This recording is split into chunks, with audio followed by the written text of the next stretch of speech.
Continuing.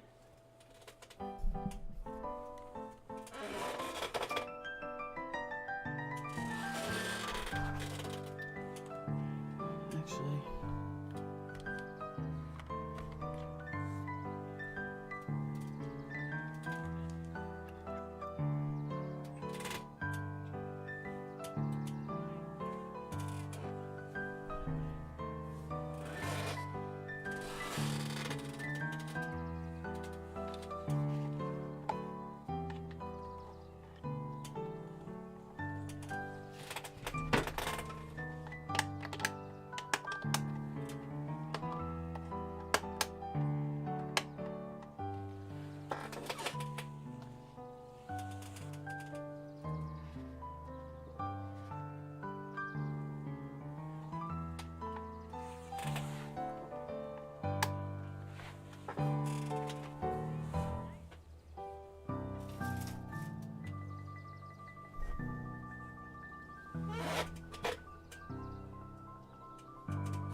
ooh.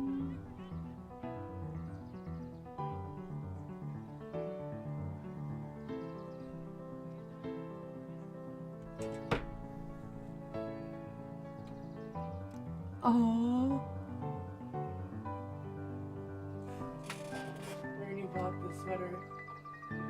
Yeah, she bought the sweater and the sweater dress.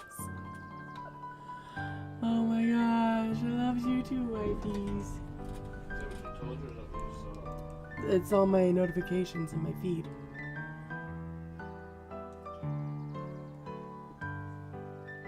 She really does love me. One of these days I want to shoot it on that one stream.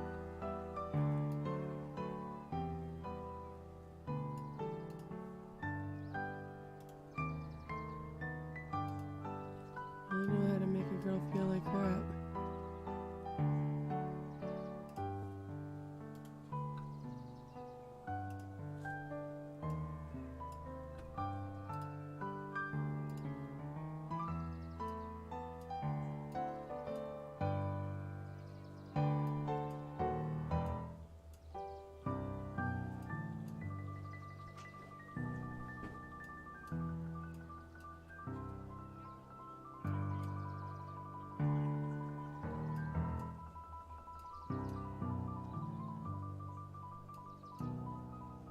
No,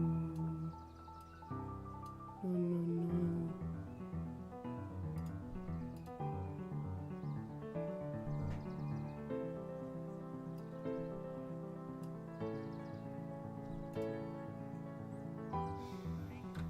I'll just do that for now. Alright.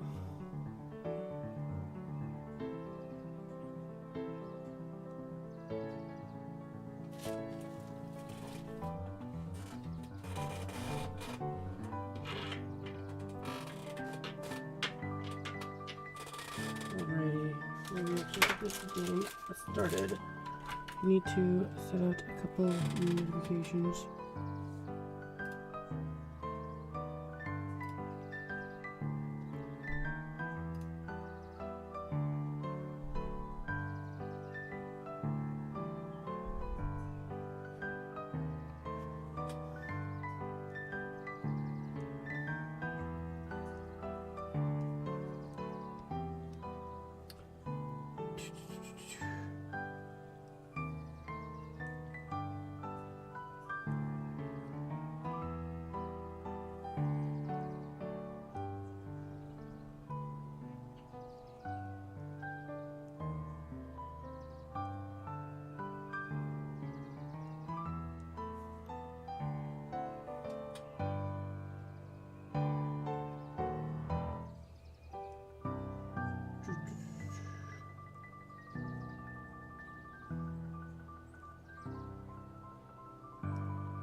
There we go. Alright, and let's go to Griffin's snack stand. I think we're following the clues.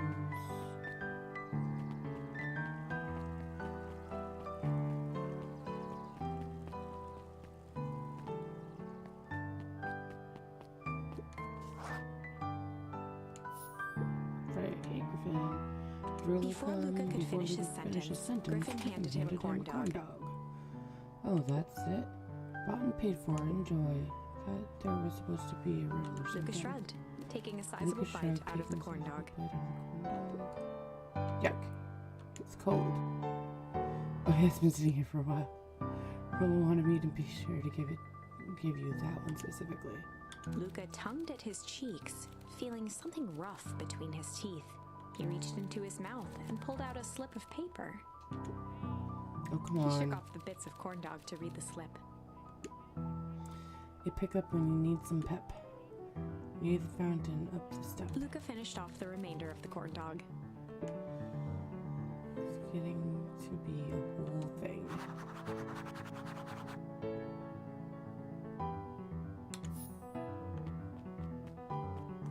Huh. Right, let's go over this way then.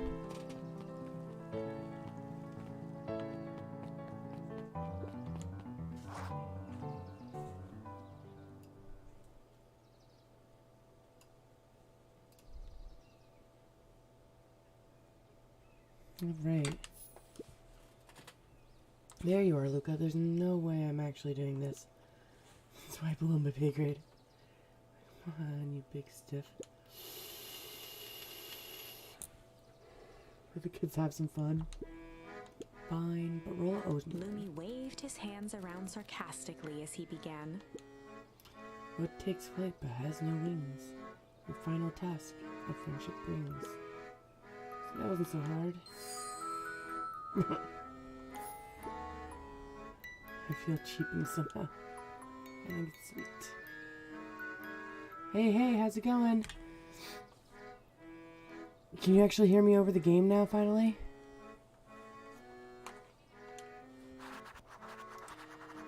Wolf takes flight but has no wings. Your final task of friendship brings. Perfect. Great to hear.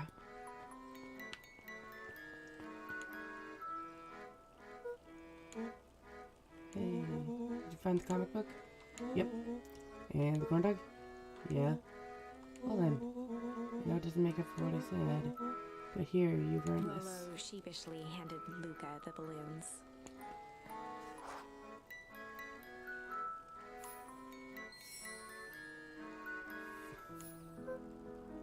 Thanks. I have to go through all this trouble. I'm sorry I got so mad. Dang it, you were supposed to let me apologize first. Oh, sorry. Now you've apologized twice before me. So let me do this. Luca, I'm really sorry. Everything that's happened with your mom and all. Wanted to be there for you. Be a good friend, you know. When you said you were hanging out with someone else, I kind of freaked out. It's not my turn. I feel like if you needed some new friends to help you, and I wasn't good enough. That was selfish and wrong. I was wrong. I'm sorry, Luca. Okay, apology over. Oh, it's a fun little relaxing game. Luca That is for himself at sure. Rolo, hugging him as tightly as he could. I don't just. Aww. I promise there have been. Oh, thanks. I promise there have been dead bodies in this game too already. So, what else do you want to do today? We can snoop around and try to find some info about your mom. Snoop where? We could probably sneak into the perennial harvest HQ while everyone's at the festival. Are you curious about all the stuff the clipboards write down? Yeah. What if we get caught? I think I've had enough excitement for a week. Let's just make the rest of the day with us. Really? Yeah, the rest of the world don't want me today. You know, I have been wanting to get some work done at the MCDC. Mission control. Aim is a bit unpredictable. Sounds perfect. Ooh, yes! Finally the boyo is in bed. Thankfully.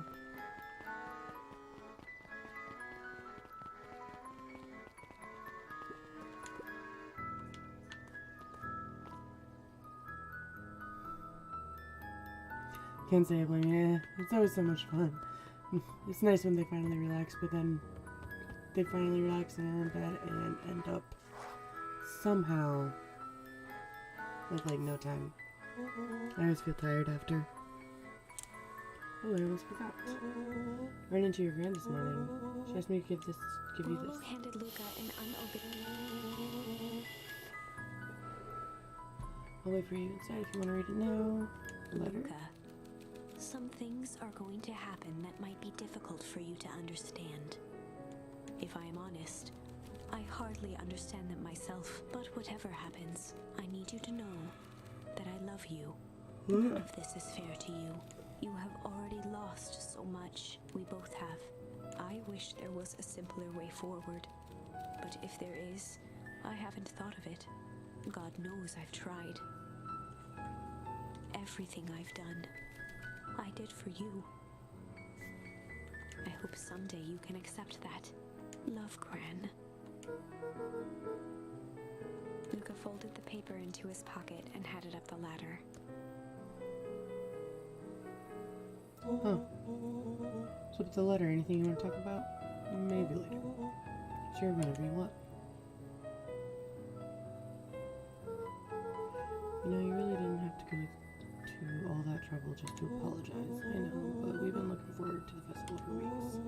After I ruined everything with my big mouth, this was the best way to make sure you still had a good time without me. Luca was at a loss for words, but that was fine.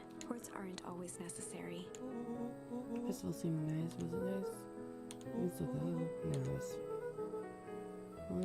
Sadly, this was untrue. A distant rumble shook the treehouse.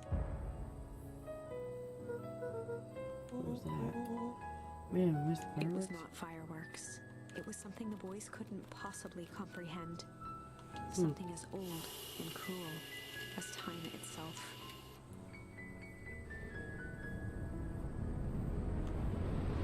Oh, sweet, thanks.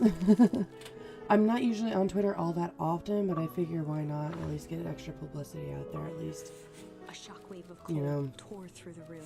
something to help with building the community for everybody. Chill.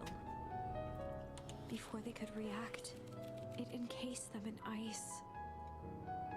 Two boys, reunited by friendship, only to be cruelly separated by a malevolence beyond reason. And What? so, our story ends on this melancholy scene. What? In a silent treehouse. I mean, I've been doing alright so far. I mean, within a couple months months I ended up going from like a couple followers to 100 now, but now I'm trying to work on getting the subs. So, on the 11th I am going to be doing a 12-hour stream as well to celebrate getting 100 followers. For the rest of time. The end. No, that can't be the ending. It simply can't. I won't accept it, and I hope you won't either. Yeah, I don't know what kind of games I want to put on just yet. I'm thinking I do want to do some Jackbox, so that way I can get some interaction with viewers as well. Oh geez, I barely made 12 hours last time. Like, I was so close to finishing my 12-hour stream, and then I ended up getting a migraine, so I couldn't finish it until the next day. It was not fun. There are more endings, more possibilities. I can feel it. I mean, if it's that We're much just going fun, to have to it's that sort much through them fun. all until we find the one that fits.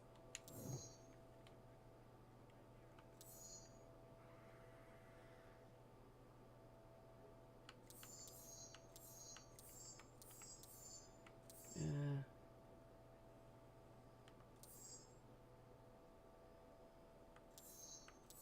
Then you want to go back to interrogation.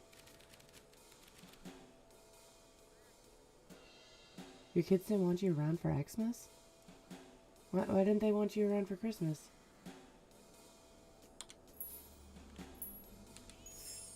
They'd run the classic good cop, hard cop interrogation. Rollo brandished a steely gaze. I've got this. Read about it 100 times.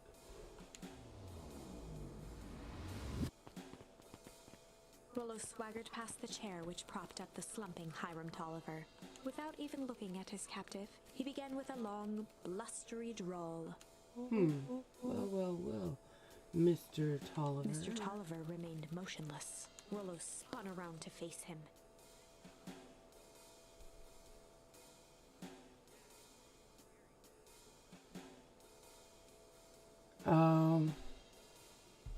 Yeah, see, in this household, we do not allow the kids to open up any gifts until everyone in the family is there. So we usually have to wait for my dad, and my brother lives actually downstairs from me, so his kids, and then my kid, and boyfriend's kid, we all went downstairs to open gifts all together. We wait until my dad gets over, and then we start opening gifts. And the kids do it one at a time.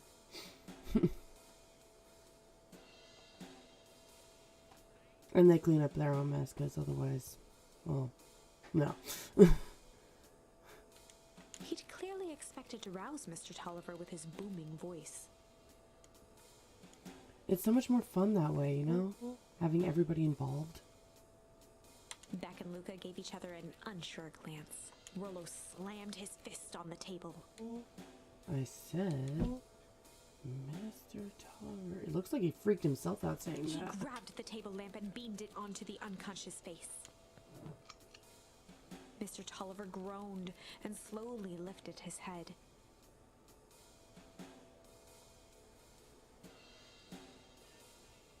Oh, geez. That does make it difficult.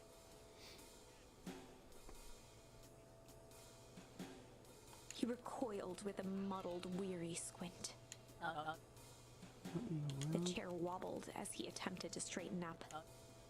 Who is Mr. that? Tolliver could only make out rough shapes through the glaring light. With a gruff tone, Rollo hoped to both conceal his voice and intimidate.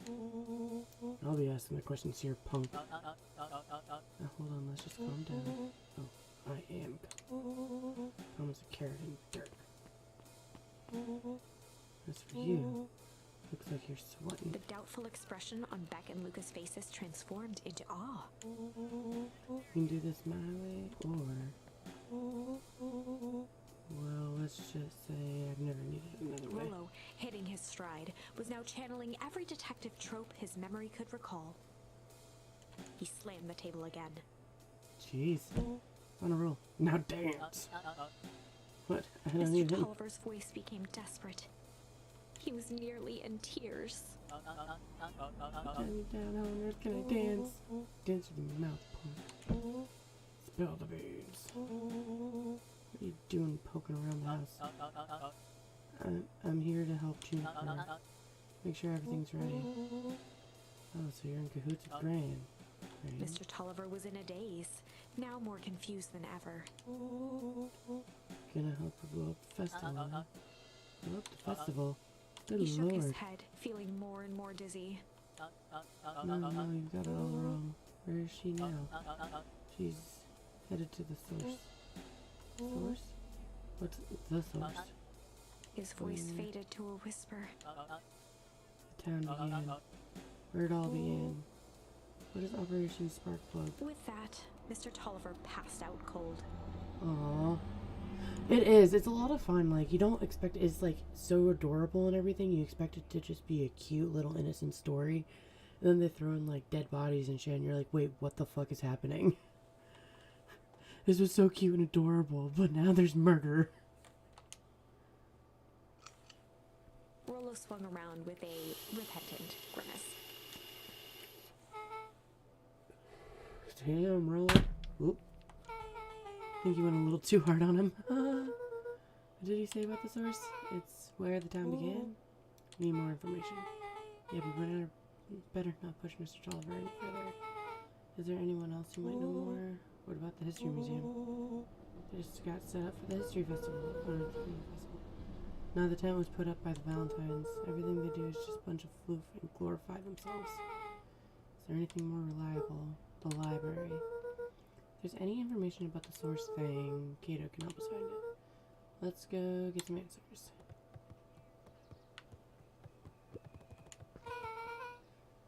This is a dang nice library. Thanks, we worked hard on it.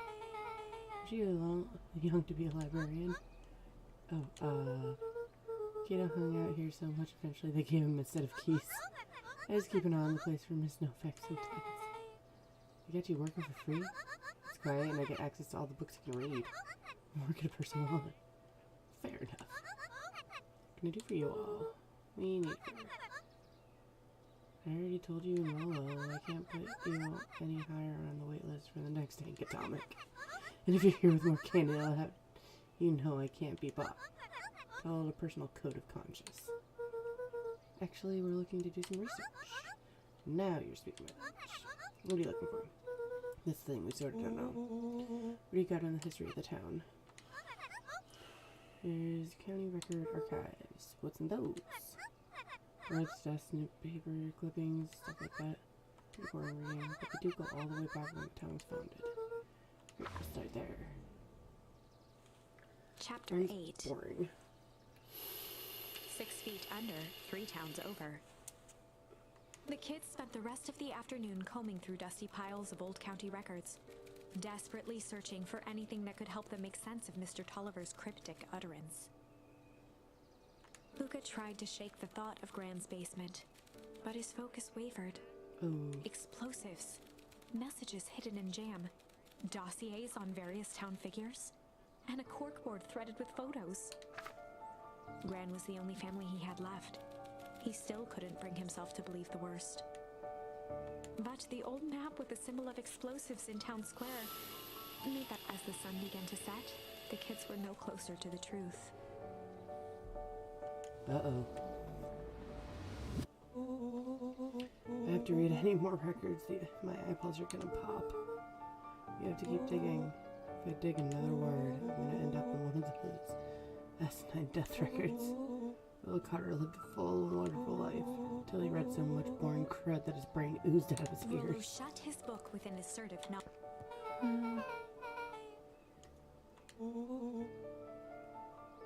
You sound like necessary. Keep pushing your luck, pal.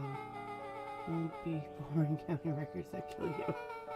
Be in the obituaries myself. Rolo Ouch. muttered under his breath. You're a county record. Really, that's what you got? I'm done with you, you'll be the footnote in history. Just Beck slammed like her finger down on the open page before glancing down to read. J. Hartford here. Love to see you try. Hey, we're all a little tired here. Let's just take a minute and... Something tickled the back of Luca's mind. Wait, was that name Beck? The Orbit? The Obit? It's J. Hartford. From Brooklyn, Tribune 8 years ago. That can't be right. What is it? J. Hartford. That's my grand's name. Juniper Hartford. Maybe there were 2 J. Hartfords? This Hartford is survived by her younger daughter, E. Hartford. My mom's name is Eleanor. Okay, this is getting creepy. Her grand is 6 feet under, 3 towns over. And who am I living with? Whoa. The question hung in the air.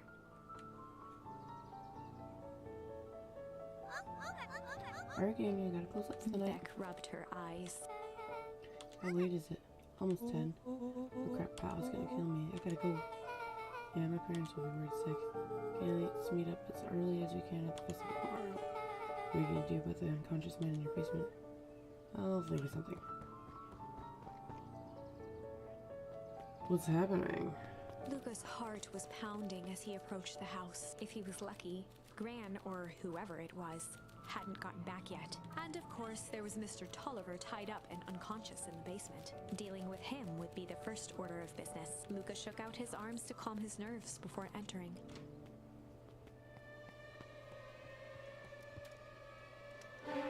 He held perfectly still, tempering his breath, Whoa. and listened closely. She was asleep. His only hope was that she hadn't found Mr. Tolliver before dozing off.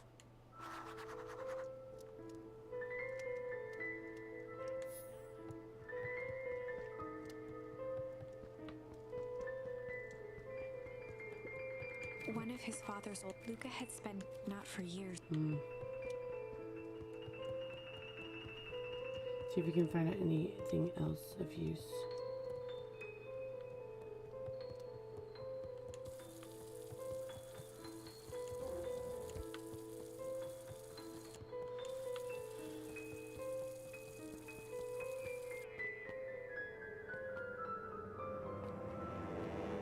Uh-oh. Mr. Tolliver was nowhere to be seen. Maybe he woke up, escaped from his bindings, and left Or without a maybe trace. Gran knew everything. What do I do? Luca's hungry stomach groaned. Not realizing it, he'd gone the entire day without eating. Ooh. Luca rushed over to the pile of jam jars, unscrewed one, and shoveled a handful into his mouth.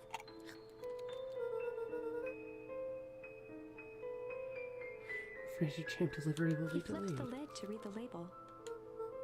Mr. Nuncreed. Okay, now I can think. So, if Gran knows we tied up Mr. Tolliver, I'm screwed.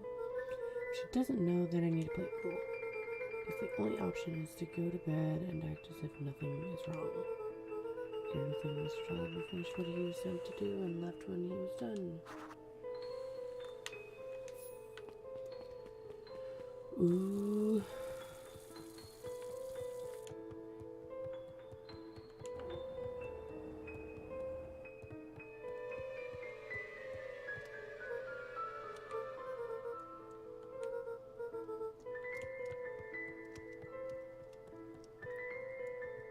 As Luca climbed the final stair, the emotion of the day dragged heavily on him. With each consecutive step, his legs weakened. His stride began to falter. He tried to grab for the railing to steady himself. Something was wrong. Luca groaned and tried to move. His limbs might as well have been bolted to the ground.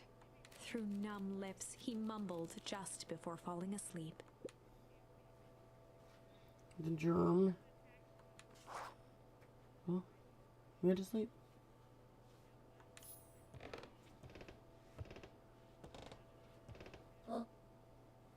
Sweet boy. What did you get yourself into?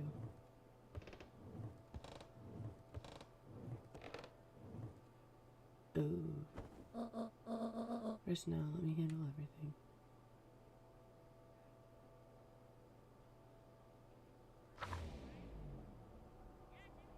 Chapter 9. A speech to end all speeches. Luca awoke to find himself face down in bed. He moaned into his pillow. Why would Gran drug him? Or rather, why was she trying to drug Mr. Nuncreed? Shaking the questions from his woozy head, Luca snapped back to the matter at hand. There's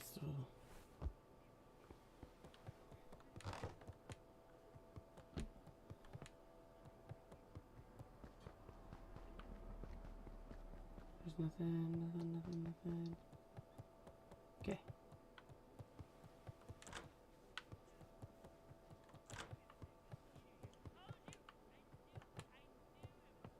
Alright.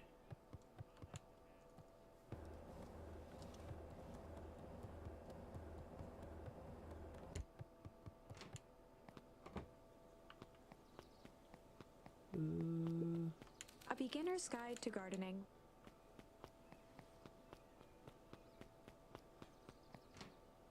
Okay.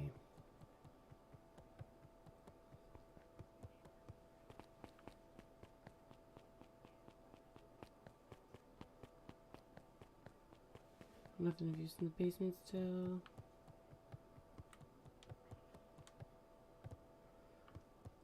Huh. So why was Luca drugged?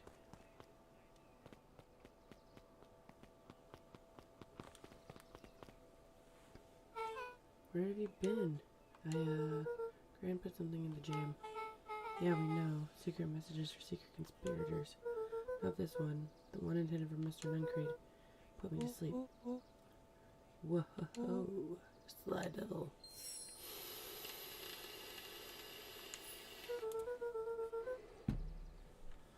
think she's trying to remove him from the equation. He might be in danger. Have you found anything? I looked around but haven't seen anything odd. I can't say I blame you there. Gotta get that laundry done. Gran is nowhere to be found. Mr. Nuncrete is just loafing around waiting for the speech. What speech? Mayor Gus just got up to the podium.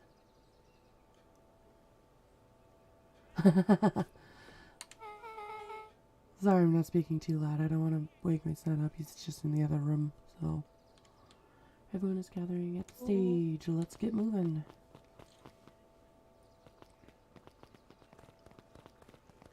Augustus Valentine nervously wiped his brow. Ahem. Is this thing... Yeah, there it is. Hello, Beacon Pines. I'm Augustus Valentine. You're mayor, and I suppose you already knew that. Oh yes, before we get started, just wanted to take a moment to recognize someone who couldn't be here today. This time wouldn't be here where it is if it wasn't without my father, Sherwood Valentine. So I thought we could begin with a round of applause befitting such a great man. Yeah, for real. Even that's more than the old cogger deserved. Gus cleared his throat and awkwardly loosened his tie. Hold on. Right, where was I? William Kerr bounded on the stage with the energy of a preacher at a big tent revival. Gus Valentine, everyone. He gave Gus a hearty slap on the back and motioned him off the stage. So you're for our mayor.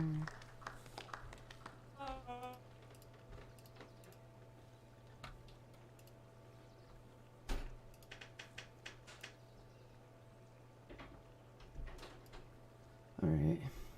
What a great turnout. Wow, he's such a creep still. Oh, heck, I didn't prepare anything, but I suppose I could say a few words. I'd be ashamed to waste such a beautiful Mr. podium. Kerr pulled a thick stack of note cards out from his vest. Community, conviction, commitment. These are the things we celebrate at Perennial Harvest. For us, these are pillars of a bridge to a better tomorrow. But I think it's time to add a new pillar. Change. Change is a powerful thing. It's inexorable, unavoidable, and undeniable. And I am dadgum thankful for it. Change is the reason we are together today. It's hard for me to believe that it was only 4 years ago when fate brought me here. A simple business trip which brought me to a small town which would change my life forever. Mr. Kerr took a moment to survey the crowd. You know what? He wiped away a single tear. From the second I set foot in Beacon Pines, something about this place held me captive. See, change represents opportunity. Represents potential. It was change that helped me recognize the potential of this place. See that the people of this town, despite suffering great loss, still held on to the things that made them special. He thumped the podium to emphasize each word. Community, conviction, commitment. Change. Mr. Kerr nodded confidently, biting his lip. The crowd was silent, in rapt attention. Fate made a perfect match that day. Nothing's more important to you all than community. And Perennial Harvest is a community first and foremost. Mr. Kerr methodically made eye contact with each section of the crowd. The only way you made it through Foul Harvest was an unshakable conviction. Conviction that a better tomorrow was just over the horizon. Perennial Harvest was founded on the conviction that we are that horizon. This festival is a symbol of our commitment to each other. His voice began to build to a crescendo. Is he almost done? We now walk hand in hand to a future we will shape together. And that is what change is all about. Grabbing the future by the scruff of the neck and making things happen. Change is our choice. And I'm tickled pink that we will all be making that choice together. How great is that? Just imagine what we could accomplish. Oh, Lord, no. What was The that? crowd began to look around nervously. Don't worry, a little thunder isn't going to ruin this day. Everyone remain Mr. Kerr calm. quickly flicked through his note cards. Where was I? Through all my travels, I have learned one thing. One always reaps what they sow. We have all planted a lot of good in this town. So it is with happy heart I can He proclaim raised his hands up to the heavens. our harvest awaits. Alright, so apparently that's not it either. At that moment, Alright, so we know a merciless where wall we of need impossibly to... cold air ripped through the crowd, instantly Not good. freezing everyone and everything it touched. For a man like William Kerr, this was a fitting way for things to end. On a stage, with an entire town frozen in rapt attention for the rest of time. The end. There's Huh. that ice again! Whenever I think we're getting close, it comes along and ruins everything! Maybe we should just quit? Maybe you should just close the book, walk away, and never think of me again! No, I don't mean that. We got a little closer this time. We just need to try again. Wow. Sounds like somebody's getting frustrated with this. Please.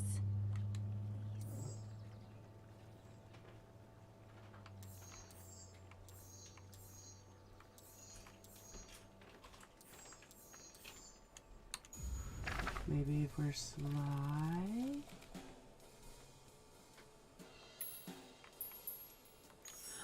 Freezy They'd run the Pop, classic thank you. good cop, I got sly Freeze Pop. cop interrogation. Luca and Rollo ducked behind a barrel, leaving Beck to her task. With a few crisp snaps, she roused Mr. Tolliver. What? What's going on here? You're that Moto girl. Please, call me back. Sorry about all Mr. this. Tolliver looked down and shifted a bit, testing his restraints. Seems there's been a mix-up. See, I'm down here for the same reason you are. Juniper sent you here? Beck caught herself before letting the surprise manifest on her face. She'd already gotten him to reveal his relation to Grand. This was gonna be easy. You know how Juniper is with her precautions. Operation Sparkplug has us all on edge. I guess she thought you needed some backup. But she sent a child? What better way to avoid prying eyes? Who would suspect a kid? I suppose that makes sense. Mr. Tolliver wriggled a bit in his restraints. Oh, I'm so sorry. Beck quickly removed the ropes. That had to be uncomfortable. A little, yeah. But you understand. You never know who to trust in this Mr. town. Tolliver rubbed the growing knot on his forehead. Where to? So it turns out we're both here too? Beck twirled her hand, as if to prompt Mr. Tolliver to finish her. Destroy the evidence. Beck shook her head and clicked her tongue. Yep, yoga is nothing if not thorough. Mr. Tolliver let out an amused huff in agreement. She sure is. Can't blame her though. If anyone were to find out that we're going to destroy the sewers, well, we both know how bad that might be. No one will know anything once we finish cleaning things up down here. Beck was on a roll now, playing Mr. Tolliver like a fiddle. You sure you can finish this on your own? Juniper trusted me for a reason. You can leave the rest to me. If there's one more loose end, I'll go work on. Loose end? Oh, it's nothing really. The other day I had the radio on scan while restocking the candy shop. And once you know it, I intercepted an odd phrase in a perennial harvest transmission. Underground secrets. That's ominous. I think it might be a password, but Juniper dismissed it. Said it wasn't mission critical. Password 4, we don't know. So you have the password and nowhere to put it. It's gotta mean something, right? Good thinking, you should probably go work on it. I don't know. Got this under control. That's a relief. Between you and me, this one gives me the willies. Heading for the stairs, Mr. Tolliver hesitated and turned to Beck with a puzzled look. She grinned and gave him a peppy wave. With a shrug, he continued up the stairs, whistling a jaunty tune. You guys catch that? Sure did. This whole time Mr. Tolliver's had a candy shelf. But all he ever sells is his apples. Beck blinked slowly in disappointment. That's all he cares about is the candy. The password, Rollo. Well, sure, but once things are back to normal, I'll be having a word with Mr. Tolliver about that candy shelf. Fine. In the meantime, I've got an idea. She turned to the table and began tearing small scraps of paper. He said he heard a password on the radio. When he gets by transmission, is never what it seems. Beck marked each scrap of paper and leaned back. We just need to find the hidden meaning. It's another word for underground. Buried, covered. Could be cover up. Maybe that's one of the letters and number things. So U would be 21. N would be 14. D would be... Oh, it's an anagram. Creed's drugstore. Luca and Beck looked at Rollo with amazement. Wow. That was incredible. Well, it's either that or Kren's new rug store. Yeah, I think you were right the first time. How'd you do that? What can I say? I love ciphers. Well, I guess we know where to go next.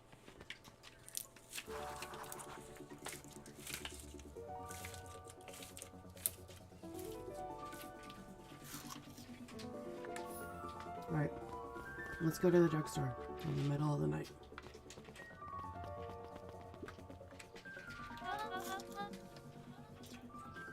You scared me half to death. Sorry. Kids haven't seen Mr. Tolliver around, have you? Nope. It's got me waiting around like a last slice of pie. I swear that man would be late to his own funeral. Uh-huh.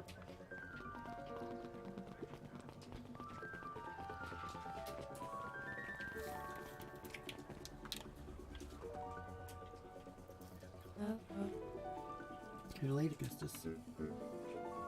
Sorry, sister. Just got up with work. Work? You? I had a few more details to lock down before the festival.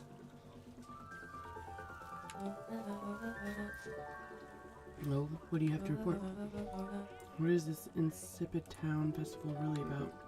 I Gus looked around nervously. I think Mr. Kerr really does just want to do something good for the town. He's actually a pretty nice guy. Just spend some time with him. I'd impulse strings and songs mayor so that you can make friends.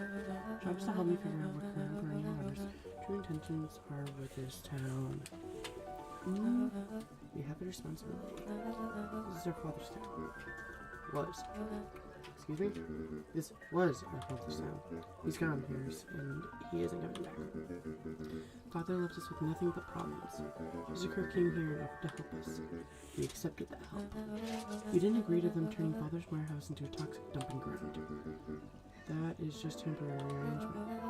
The glow can be seen from our damn backyard. They're dumping their nasty little secrets on us. When this all inevitably goes wrong, who do you think will be blamed? Eris's cry hung in the air. We have no choice to make now, sister. This town is going to change whether we like it or not. Are you going to be part of that future, or be forgotten in the past? It's a shame. Father named you Augustus. You'll always just be a Gus. Good night, Norris. I'll see you at breakfast tomorrow. Wow. It's getting late, children.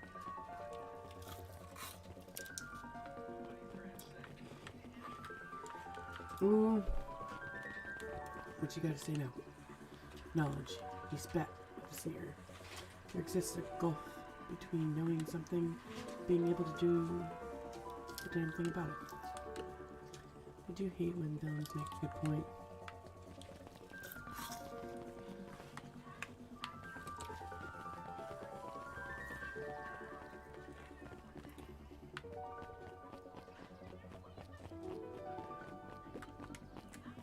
Solomon stood proudly at the entrance to the drugstore, holding a brown bag overflowing with black licorice.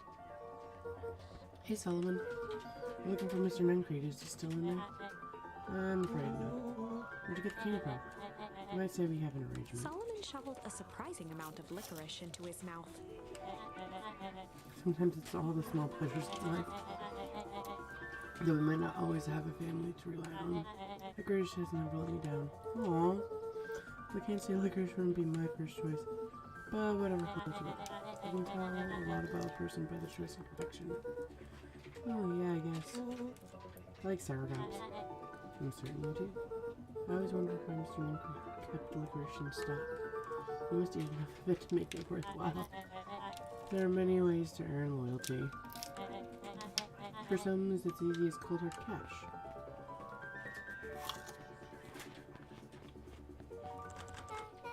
Well, he's right, it's locked. There's gotta be more clues. Okay, let's see.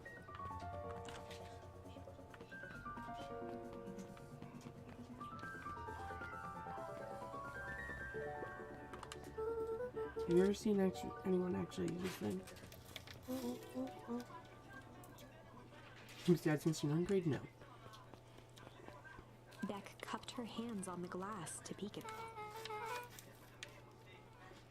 That is not a normal phone booth. Ooh.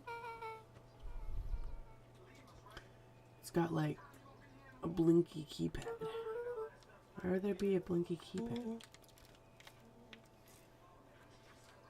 Grand's New Drugstore. I mean, Underground Secrets. The password. Beck flung open the door and they all squeezed in.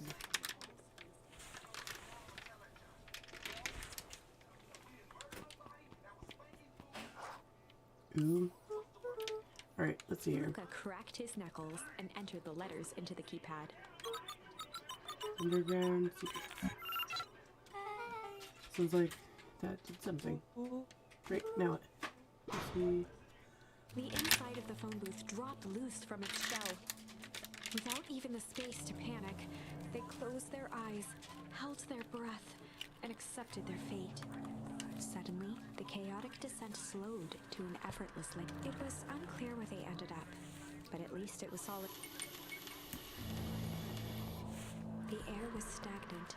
It smelled vaguely Ooh, you of get to go chlorine. into the secret area underneath the phone booth.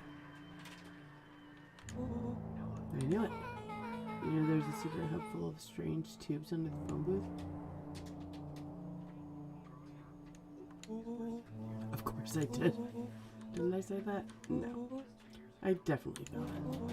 You remember when I said how cool it would be? The transmission conducts from Pink Atomic issue number 12 is real. Rolo, at one point or another, you said about every technology ever discussed in Pink Atomic. That's why I'm such a good predictor. Looks like each of these has something written on them. Mining Operations Alpha. You guys have mines here? Not that I know of. Town is all farms and fertilizer. And a series of tubes. Pa always says you can only trust a miner up to the point where they hit gold. Not sure how that wisdom applies to this exact situation. The thing about Pa, you don't always realize what he means until it's too late. Perennial Harvest Main Office. That's where my mom works. What does she do? Science stuff? Is she involved in all this? We just moved here. Maybe she be involved. True. Valentine Fertilizer Warehouse. Isn't that where you almost got snatched? Yeah. Why did Perennial Harvest have a tube going to the old Valentine place? Starting to feel like something big.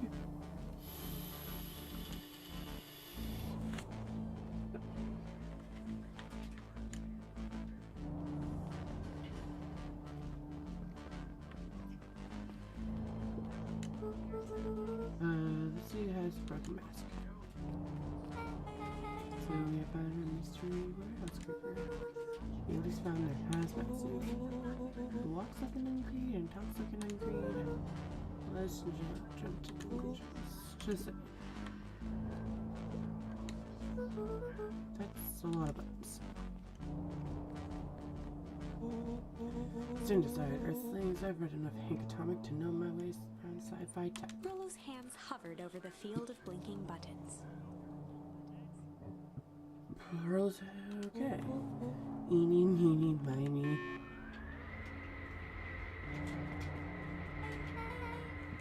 Oh, just nothing. I didn't even know yet. What was that? Hide. Right here. There's nothing we need tubes down here. Just get out.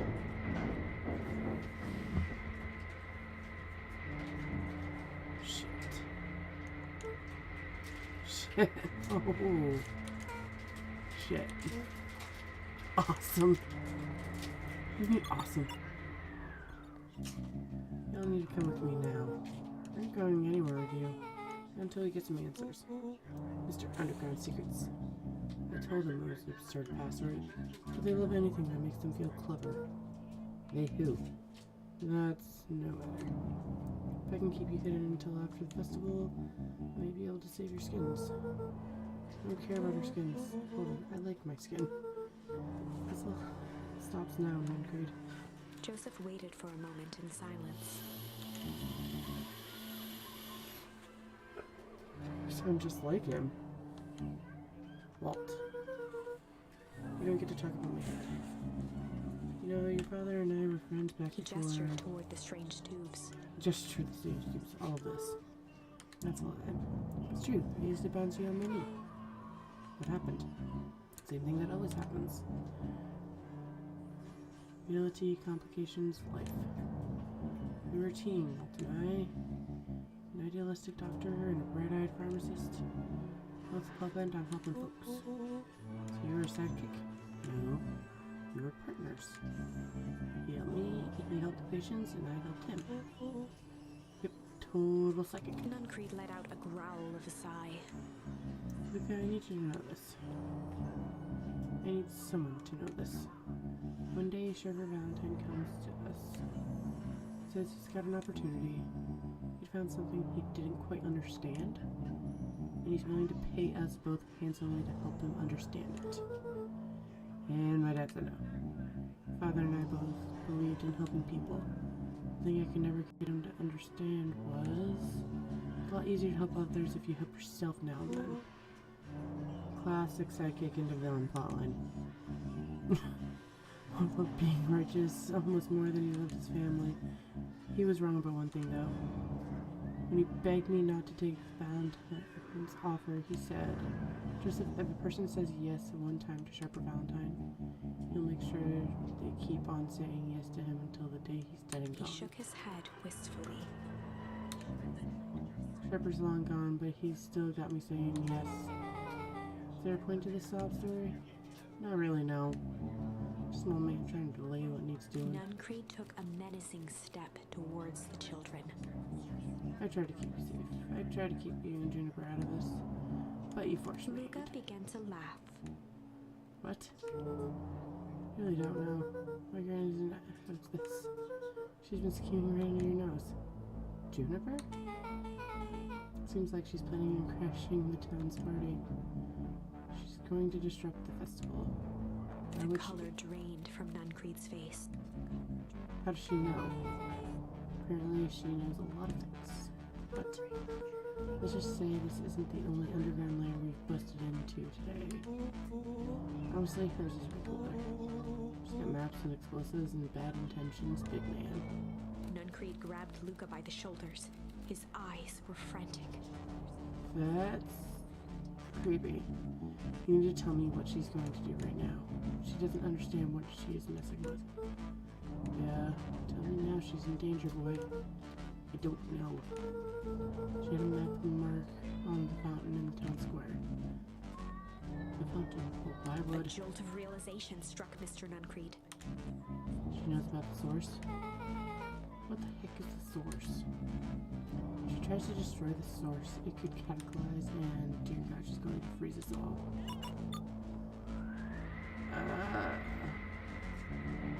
You'll need to work. And where? Oh, wait.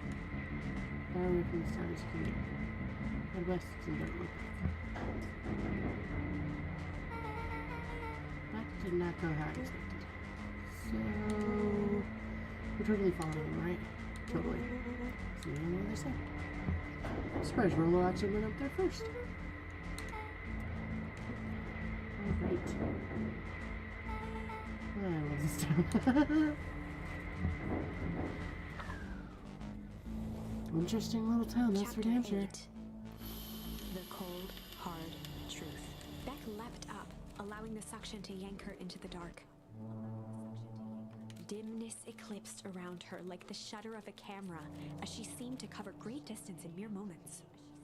Her only points of reference were glints of upcoming turns, which approached with frightening speed, only to carom her gracefully along.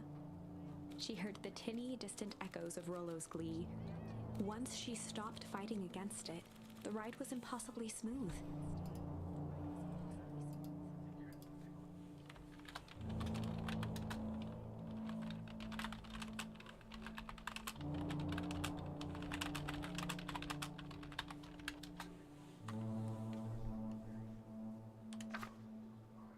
Then, all of a sudden, as if minutes had passed in an instant, light blazed into view.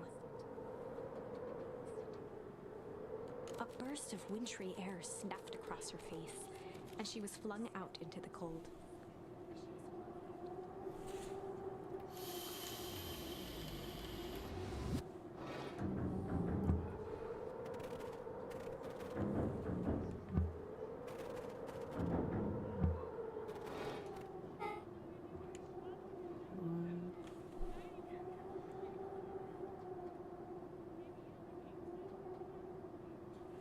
Was intense. Yeah. I think I might have parted with some fluids in there. Oh, gross. Any idea where we are? Somewhere cold. It doesn't look like it got on any of us. It didn't feel like we traveled that far. So where did it all go? This place sucks. Would anyone even want to blow something up here? Only to find out, I suppose. Gotta catch up with Nuncreed. We can go this way.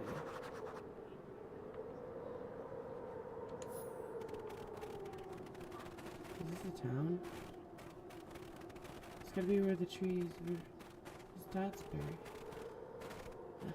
This seems like the field.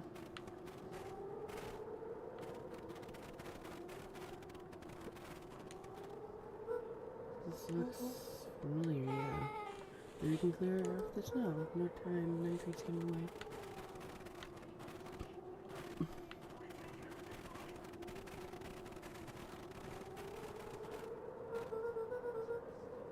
Okay, this is starting to feel really familiar. I may not be the most well-versed in all things Pecan Pines, but this does look like some sort of frozen town. Oh, I got it. It's so obvious now. Mr. Nuncreed is an alien. Rolo. Stick with me here. His species can only live in sub-zero temperatures. Oh boy, here we go. The source is their base camp dimension, so naturally they keep it cold. Found it by traveling through this metallic wormholes back there. Final objective, kill us all and shapeshift into a Beacon Pine citizen of their choosing. You never really had me. But you very much lost me there. You get used to it. We should keep moving. Do you really get used to it though? As they rounded the corner to the frozen town square, they spotted Mr. Nuncreed inching cautiously toward a pit at its center. Oh, shit. He held his arms out gingerly, as if approaching a beast.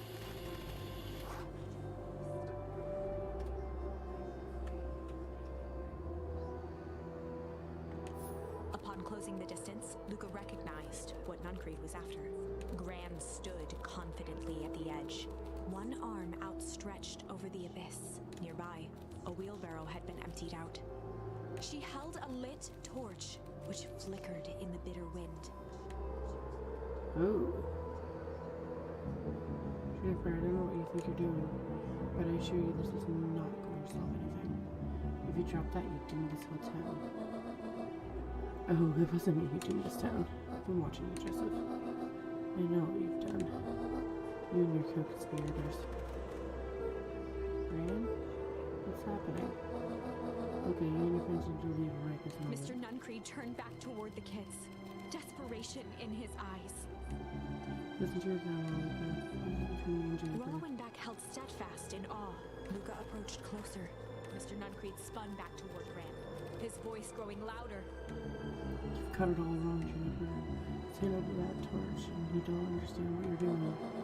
How could I possibly trust you to be the right thing? Walt told me everything. We trusted you, and you betrayed his trust. Luca, did you know that this man's entire life is a lie? Or for him, your father might still be alive. Mr. Nuncreed winced with anguish. Oh, His voice hardened. that's not true. They both now yelled, not to each other, but at fate itself. Making their peace with long-held burdens, the wind howled with encouragement. Shit. Walt was like a brother to me. He just had different ideas about how to affect change. Very convenient that your way just happened to line your pockets. No, that's not They fair. menaced at each other, both catching their breath. The moment balanced on a knife's edge. Amid a blur of emotions and memories, Luca's mind flooded with questions. The wind calmed, as if to give him the stage. Began to weep. And in the stillness, he began to weep. It was all just too much. Falling to his knees, Luca whimpered softly. The tears crystallized as they hit the snow. Gran stared at Luca for a moment with warm sympathy, remembering why this was all necessary. So all makes sense soon, Luca. Then everything can go back to normal. I promise. She stiffened up and brandished the torch at Mr. Nuncreed. You can't hide behind those people any longer, Joseph. Once the precious source is destroyed, we'll see where their loyalties fall. Juniper, don't. Ignoring his final plea, Gran flung the torch into the deep darkness. At least now we know where the entire town is She engulfed in haze. smiled and exhaled in relief. Mr. Nuncreed moaned in resignation. The torch echoed as it ricocheted down the hole, punctuated with a thunderous thud. See, Joseph, I learned a very important lesson in life. If you want things to change, then you must be willing to... Before Gran could finish, the ground shook her to silence.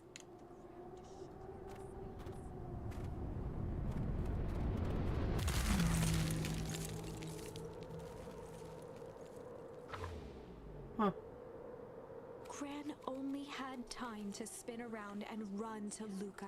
Her attempt to shield him, an honorable but trifling act. Unflinching love, pitted against an unthinking horror, there was no contest. Her warm embrace froze. That is where they remain, fixed in place, forever. And so, our story ends on this melancholy scene. In a town brought low by its secrets, sits the frozen statues of a misguided band of meddlers. The end. Well, that was dire. On the bright side, we finally figured out where all the ice is coming from. Now, we just need to find a way to deal with a mystic, unfathomable force of nature.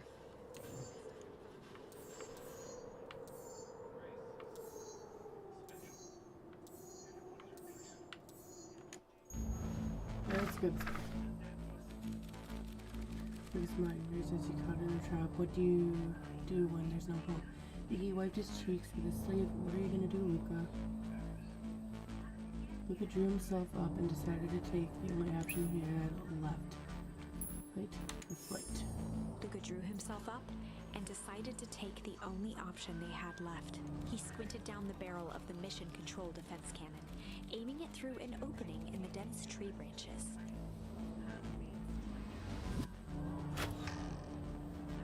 He looked up with surprise as it struck true and taut. Wow, I can't believe that worked. Hey, Mr. Kerr. We'd love to hear your thoughts, but I'm afraid we have this to speak. Come on again. See you, jerks. Fine. We know where that leads now. This way we'll take the tunnels. Luca and Iggy winced as they sprinted through the thicket. The branches clawed at them, reluctant to give passage. After what felt like a marathon, Luca stopped in his tracks as they reached the clearing. What the? That was all he was able to say before Iggy slammed into his back. The boys tumbled down a steep decline and crashed with a wheezing thud on a surface as hard as ice. In fact, it was ice. Chapter 5. Signs. They stood silently, catching their breath. The sky was like sapphire. With each breath, a plume of steam escaped from Luca's lungs. Let's keep moving. Luca pulled Iggy to his feet as they gazed across the snowy terrain. Ooh. That was actually pretty badass. Uh-huh. I think we lost him. Are we up in the mountains? I don't think so. If anything, we went downhill. What's up with the Winter Wonderland? All I know is there's no going back the way we came. See if we can get our bearings. Follow me.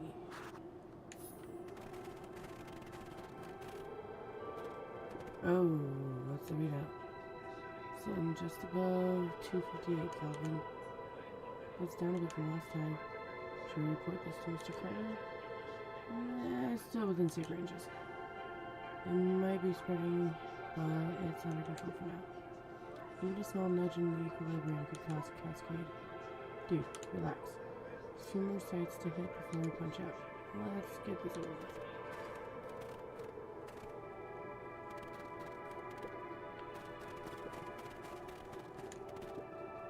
What's all this? Hard to say with all this snow. I think it's a town sign. I can almost make it the left there. What time could this even be? It couldn't be another town that this deep in deep blood. I'm looking at evidence to the contrary. Let's figure out what we're dealing with here. So on, snow's gotta go. See what I can do.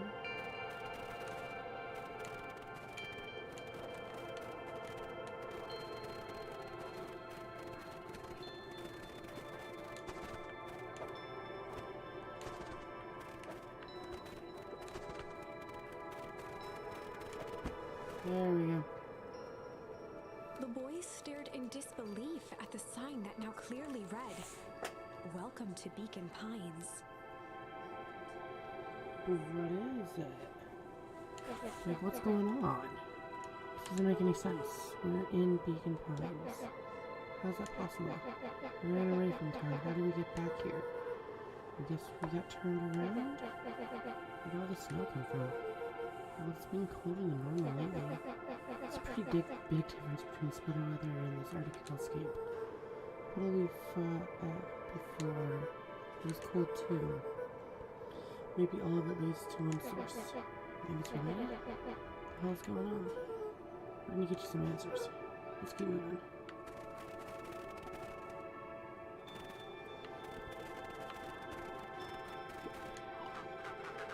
Luca, are you there? Luca had almost forgotten the walkie-talkie he was carrying. It's that bozo Kerr.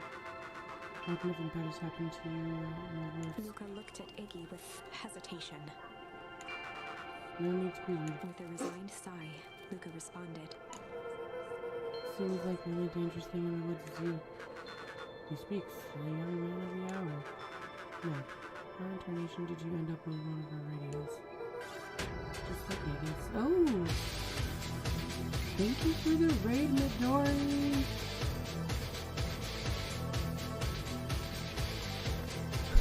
We're getting down into some shit in Beacon Pines. We have started getting into the shit show that is Beacon Pines. Trying to figure out why there are two towns now. Boy howdy, you Van Horns are full of surprise, aren't you? How'd you get in the, what was it, Dream Daddy? I wasn't able to fully watch the ending half of it because of, you know, starting up my stream. Never had the honor of meeting your father, but your mom sure was a handful. Luca winced, shoving the walkie-talkie back into his pocket. It is. What's even funnier is your character that you made for Dream Daddy. That's just ridiculously hilarious.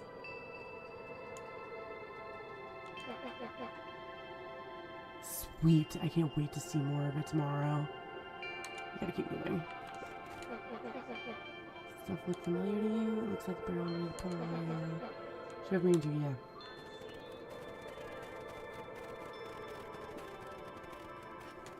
The fencing listened, each chain link encapsulated with a translucent layer of ice.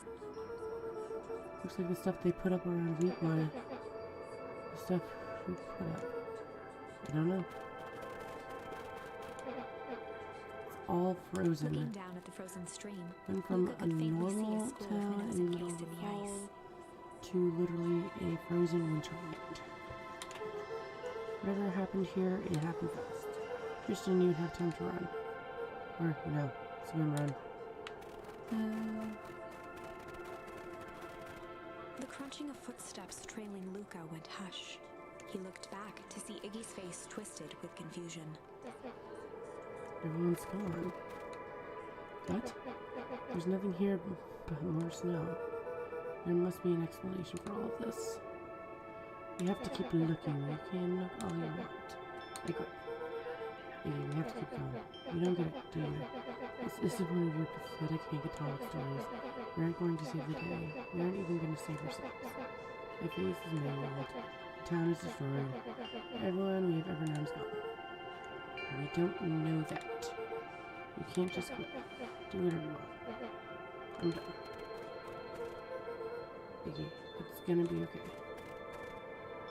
Luca peered upward at the darkening sky. He let out a long, foggy breath. Faintly, Iggy began to cry. Aww, Seeing Iggy in such a pathetic state gave Luca a sense of compassion I'm so and upset. more than a little guilt.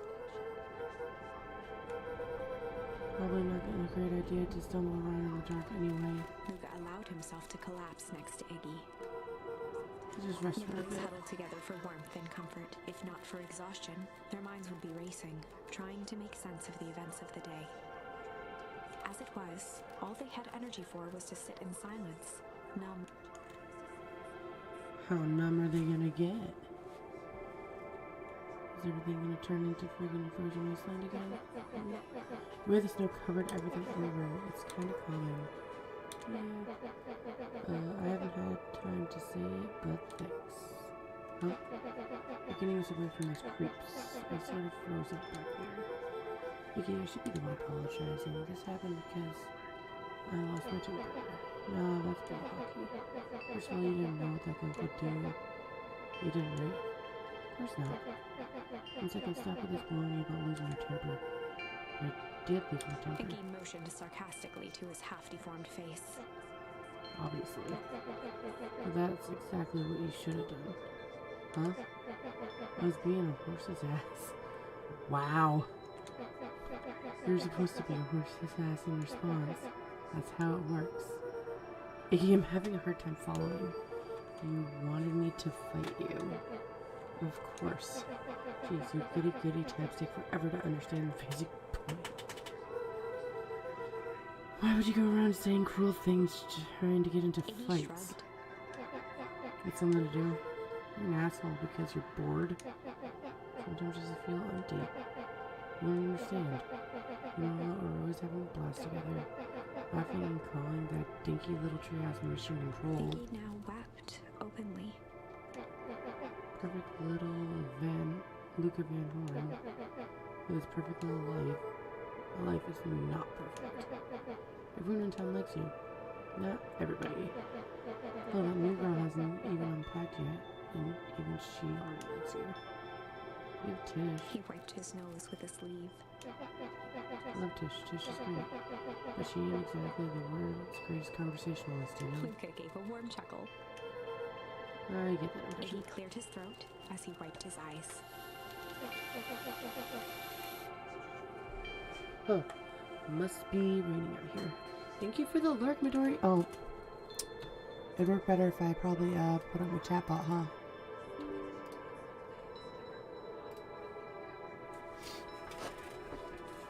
Definitely. Iggy launched into a wide Definitely would work yawn. better if I had my chatbot up. You should probably try to get some sleep. Yeah. Just lay low for now. Tomorrow we'll get to the bottom of all Luca's this. eyelids began to slowly drift shut. Luca? Yeah? I just did want to see the inside of your dinky little treehouse. What do you think? Not bad. I'll give you the full tour when we get back. You know what? That's all Luca could whisper before succumbing to sleep. Iggy snuggled in some more. When it comes to worst days in my entire life, this wasn't half bad. Aww. The house smelled of warm bread. Luca was playing with toy blocks on the living room rug. He looked up to see his parents on the couch. His mother held his father's head in her lap. She idly stroked his hair while humming a song. A voice behind Luca spoke. "This is how you remember them, huh?" Luca turned to see his own face, the doppelganger from his dreams, still clad in a yellow hazmat suit, still carrying a look of disdain behind empty eyes. Aww, look at this perfectly cozy scene. You know it wasn't really like this. The figure picked up a toy block and inspected it. It's amazing the facades that one can build given the right materials. Not that I blame us. These are a child's memories, all warm and fuzzy. You don't remember, do you? Lucas snatched the block from the figure's yellow-gloved hand. Remember what? The doppelganger pointed to the couch. The last day we saw him alive. The day he chose to abandon us. Luca turned to look at his father, still lounging on the couch. That's not true. He didn't abandon us. The doppelganger waved his hand dismissively. Everything is true here. It's just a matter of what we choose to see. Let me show you. The world flickered and pulsed. Luca was sitting next to his bed, listening to his heartbeat with one of his dad's stethoscopes. The doppelganger limped into the room.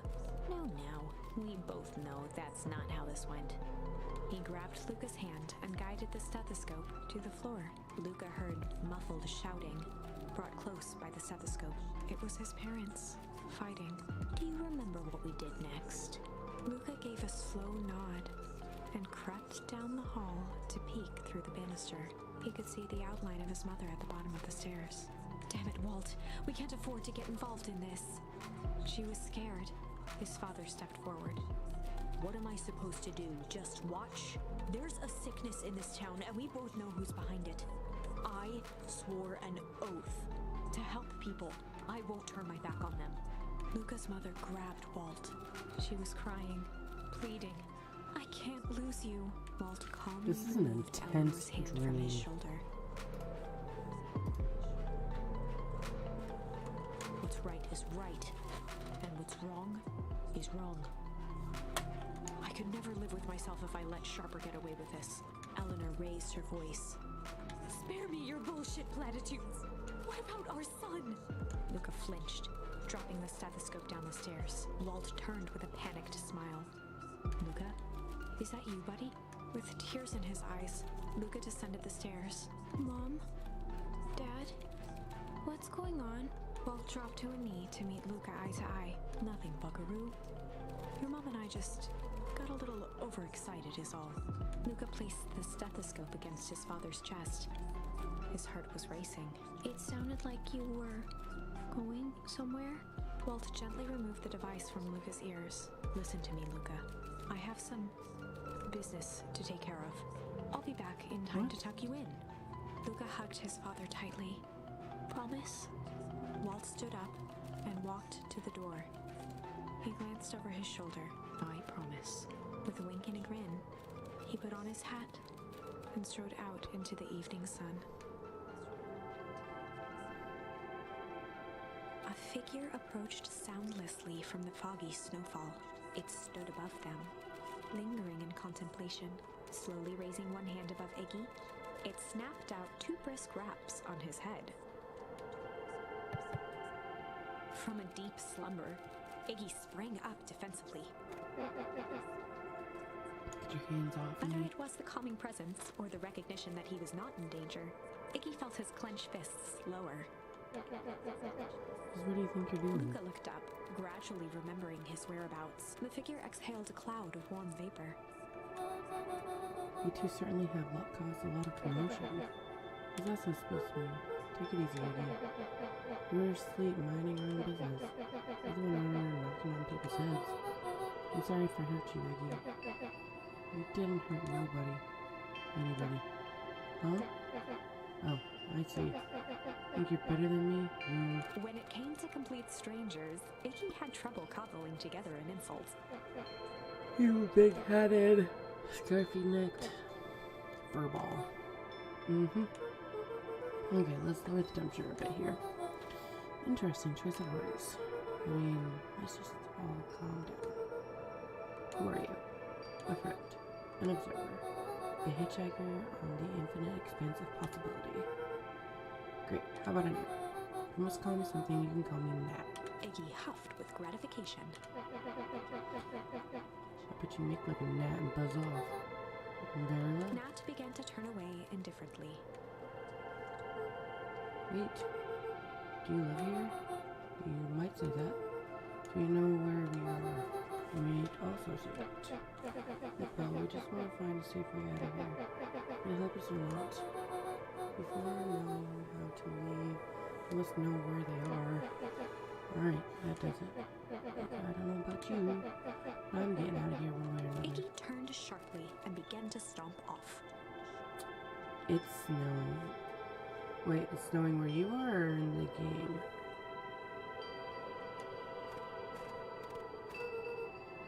Enough with the riddles. Iggy, wait up. Realizing he'd worn no patience then, Nat relented. I'm nervous for friggin' snow here now.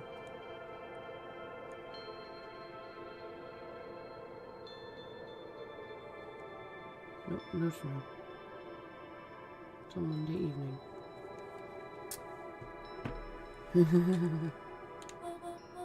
Here, let's suppose it isn't time for metaphors. I'll show you how to get back Luca home. and Iggy turned around with hope in their eyes. Come here. Nat took a deep breath in. Close your eyes. Nat exhaled slowly, then snapped his fingers. Okay, open For them. a brief moment, Luca and Iggy let themselves believe that some great magic was about to unfold, until they opened their eyes and found themselves in the exact same place, cold and disheartened. This is your home. This is Beacon Pines. Look, Nat, we don't know how we got here. Maybe we stumbled through some time travel gate in Weekwood, or we teleported to some alternate universe. But this is all just some cruel experiment by Kerr and his goons. This is not our home. You're inching closer to the truth. Plus, the reality is much less fanciful. Just give it to us straight. Sobi? As I said, this is Beacon Pines. The original true Beacon Pines.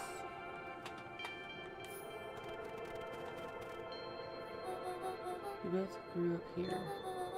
The town you've called your home for the past several years is a replica. A remarkable achievement of engineering, to be fair. But a replica nonetheless. That's impossible. It's too much work. You'd need a whole town to replicate the whole town.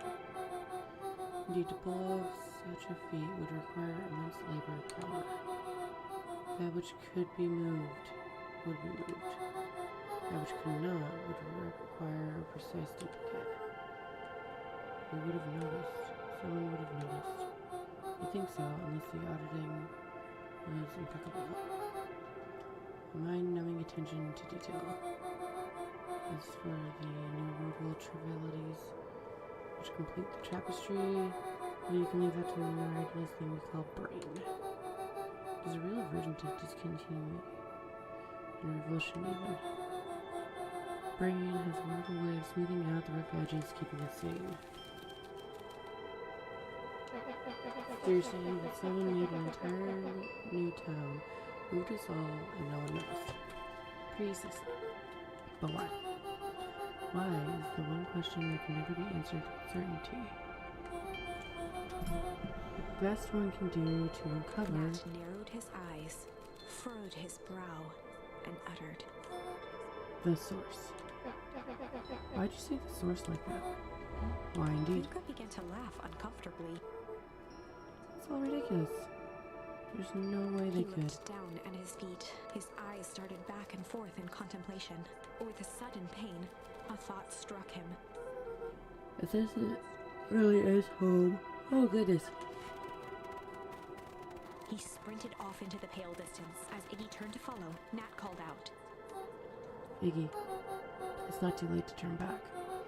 Simply head west through Weekwood.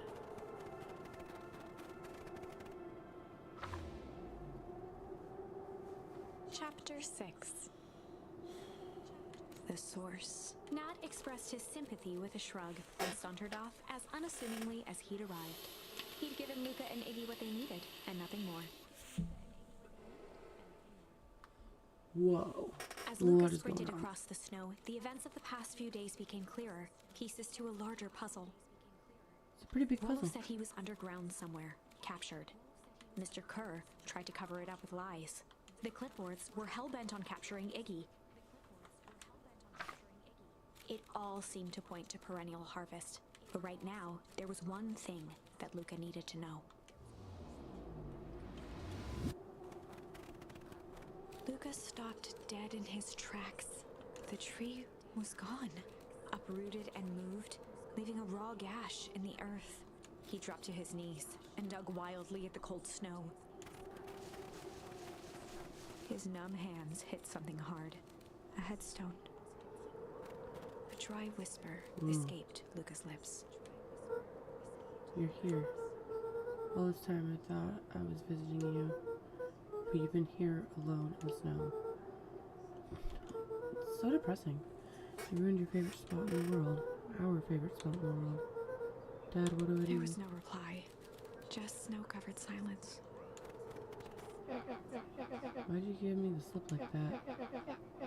What if I can find you, you jerk? Iggy finally noticed the tears welling in Luca's eyes and the snow-covered grave. Oh.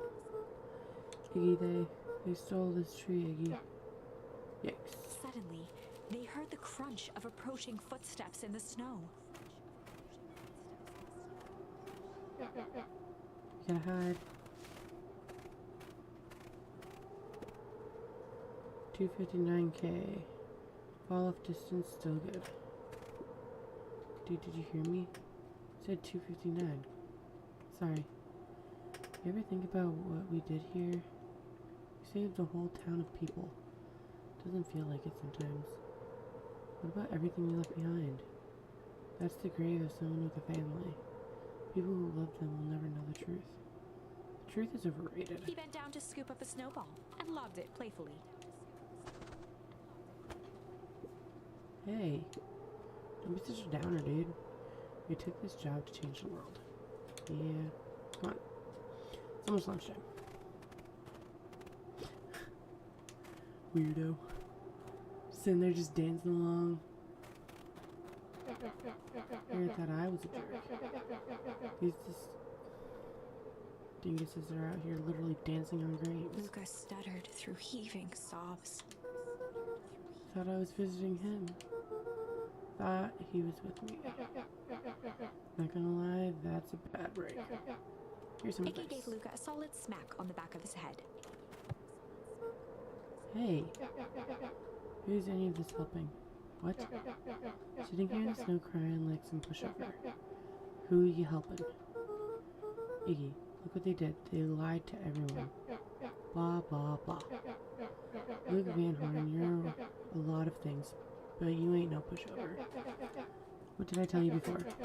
When some jerk comes at you acting like a horse's ass, I should stand up for myself. Hell yeah. Kerr and his merry little band of clipboards pulled off this switcheroo for a reason, right? Nat mentioned something about a source. Luca wiped his eyes with a sleeve. Whatever is at the source must be awfully valuable to Perennial Harvest. Sure would be a shame if something unfortunate were to happen to their precious source, wouldn't it? What do you have in mind? If it's small enough to steal, we snatch it. If it's too big to snatch, we smash it. And what if it's too big to smash? Iggy flashed a mischievous smile and cracked his knuckles. Always up for a challenge. I'm gonna make this right, Dad, I promise. Let's do this.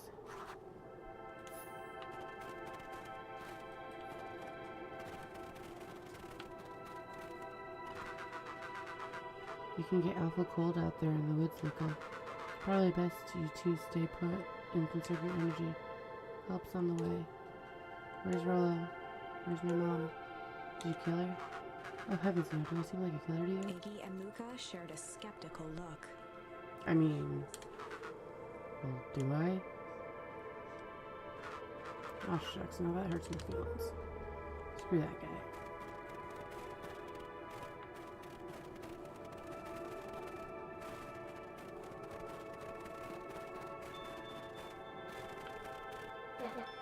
Wait a minute. If this is the original town, then that means... Iggy darted behind a large pine and began digging furiously. He emerged holding a shoebox with a crude skull painted on its lid.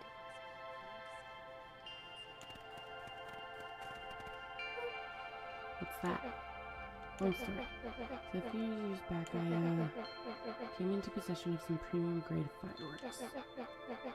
Not the wimpy firecracker stuff they give kids. The good stuff. So why'd you bury it under a tree? That's all I've heard of the story. Me and Rollo were doing chores out at Rollo's chicken coop. You guys pissed me off for some reason or another. Luca rolled his eyes with realization. No, you didn't. Iggy stifled a chuckle. Yep. Just wanted to give you guys a little scare. But like I said, these are primo fireworks. So I might have underestimated things. You blew up the chicken coop? I prefer to think of it as an ancillary redecoration.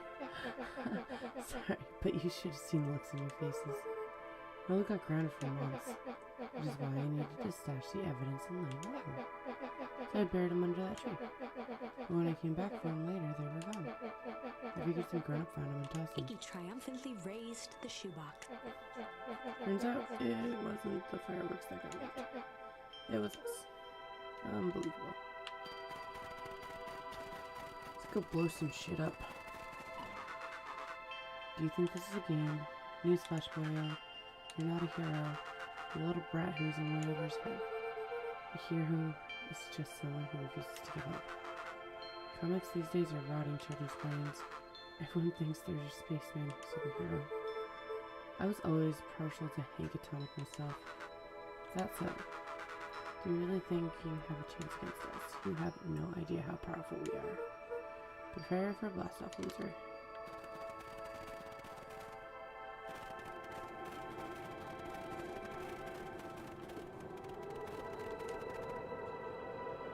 Luca and Iggy inched up to the edge of the hole with bewilderment But if we in their blow eyes. that source up, it'll Arctic turn air everybody. breathed out of the cavern in heaving gusts.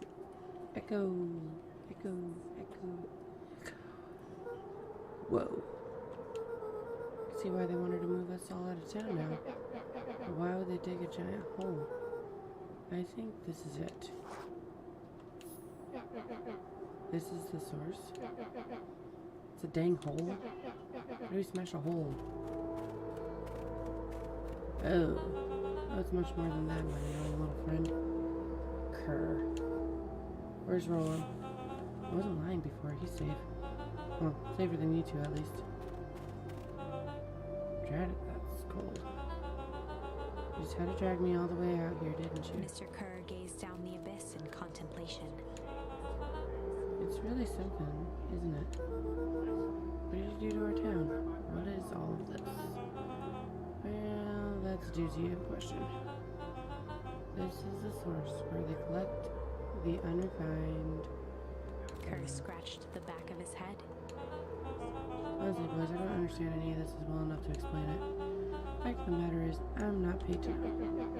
What do you mean you don't know? Ain't you in charge? Oh heavens no, my role is merely a flash. A winning smile and manage various complications. Complications, I guess. You are a smart boy.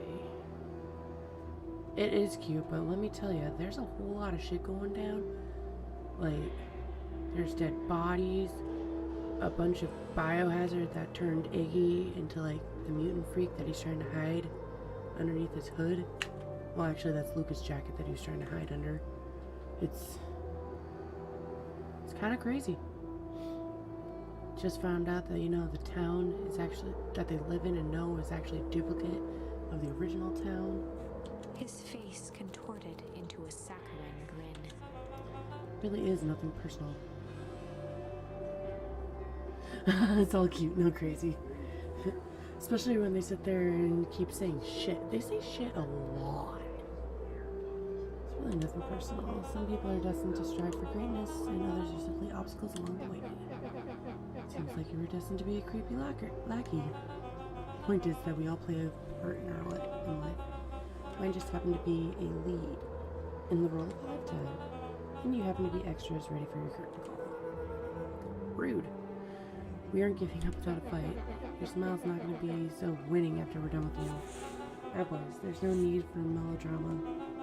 It makes even a professional such as myself embarrassed for you. Let's change the mood a bit. Kerr snapped his finger. Scene change? Oh dear lord. Yeah, that's better. Deal with them. Iggy turned to Luca with a sly glance. Why are you smirking? Is there a box full of fireworks that you don't? Iggy waved the box into the air, threatening to drop it down the hole. He looks more annoyed saying stop. Let's not do something regrettable. Joke's on you, regret is my specialties. Out of curiosity, what would happen if I threw these in your precious hole? Nothing at all. You're a terrible liar. I'll have you know, I'm an exceptional liar. But that's far enough. Iggy plucked a single bottle rocket from the box and held it up with reverence. Stop, you fool. Call off your goons. After a long pause, Mr. Kerr flung up his hand with frustration. I know, right? Drop the box. Well, no, if they blow it up, because, in another scene that I had done, I had to go back and go over to this scene, because you gotta jump through the tree, you gotta jump through the tree a lot around here, a lot. I think it was this way. You can see a picture of Gran. She was actually, she lit it on fire and turned everyone into snow. So if Iggy does that too, then everyone's gonna probably turn into ice. Very well. I'll look and head back for the night. It's been a long day. I'll handle these two from here. Mr. Kerr sighed into the frigid air. It's just us now, Iggy. You can put that down. What, like this? With a nonchalant flick, Iggy tossed the firework into the hole.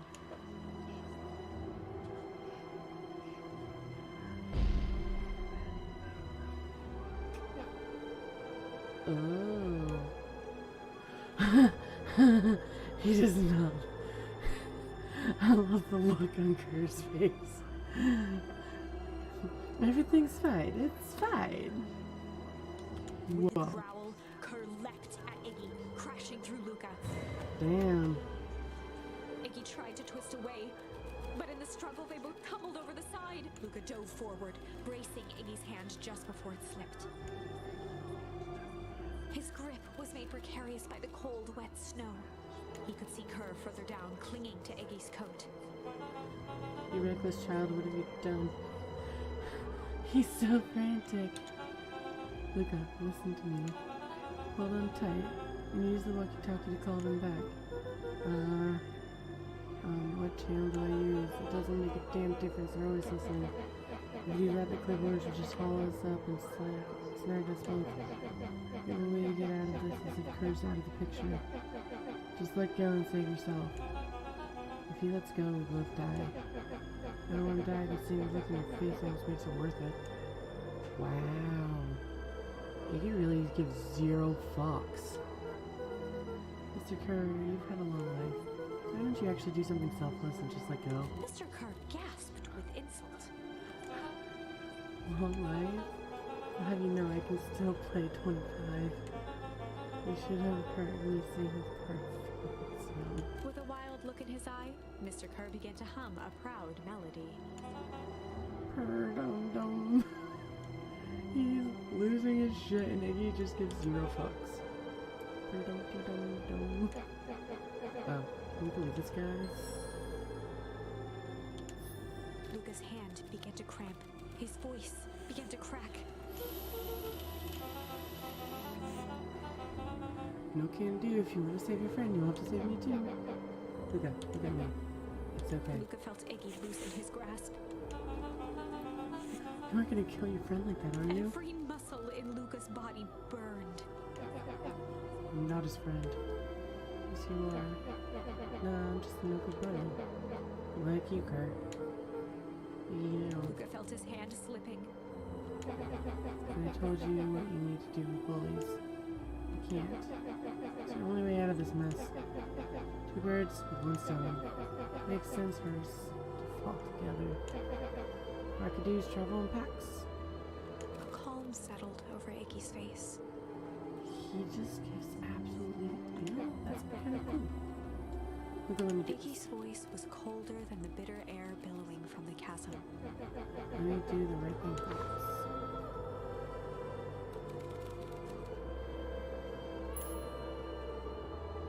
Alright, do we want to refuse or accept his request?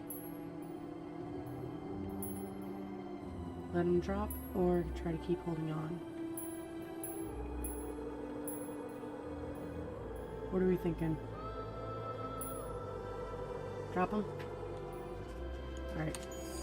Let's drop him. Luca had no choice but to accept His Iggy's request. With a quiet Remember, blink, Johnny, Luca this is watched on a you now. teardrop sail down into the howling void. To the quiet blink. Oh, jeez. As his fingers slowly gave up, he met eyes with Iggy. Good. And there they go. The two silhouettes were swallowed by darkness.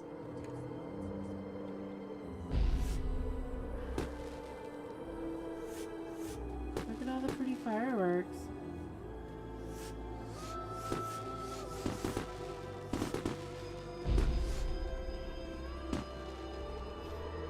At least you get a nice show.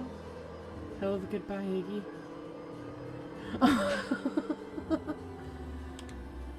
We can always go back, remember, and change the story. Okay, you should really step back. What? Quickly. Oh. Curious. Ah, but of course, those fireworks of Izzy's are just the right amount of energy. We should get out of here before a perennial harvest arrives. Not until you tell me what just happened. Your friend's sacrifice just saved this town. For a little while, anyway. How? Teva's liquidamine is a peculiar substance. It can change the relation between matter and time itself, but doing so requires unfathomable energy. In a closed system, that energy can only come from its surroundings.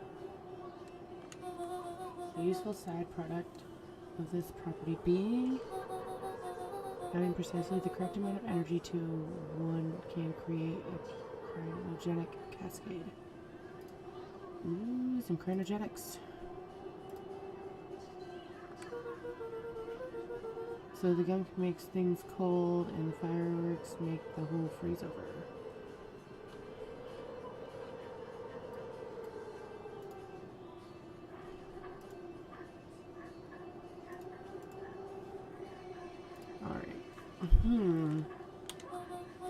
That's one way of putting it, yes. As some luck would have it, the fireworks weren't strong enough to generate a runaway reaction. I shudder to think what would have happened in that case. We have some idea what that would look like.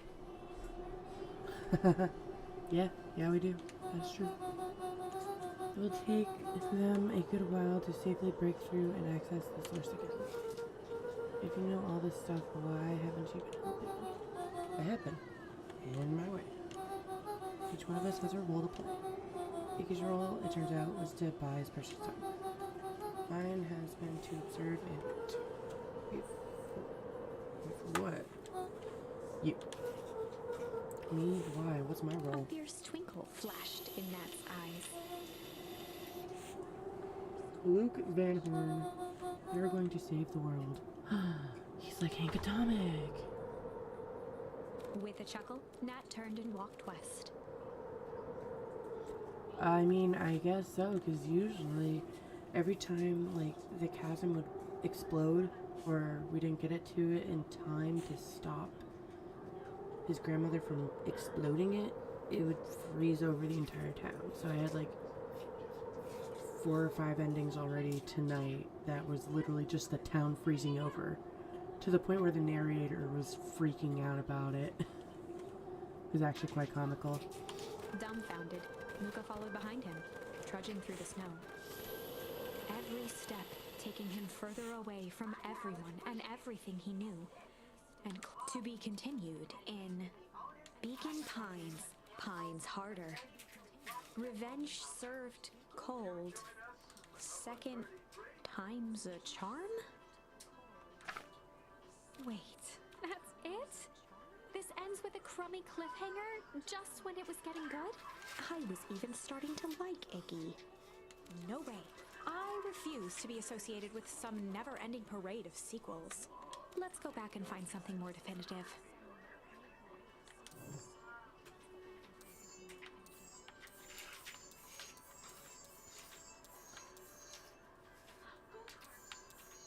Should we see what happens if we refuse? Let's go and see what happens if we refuse.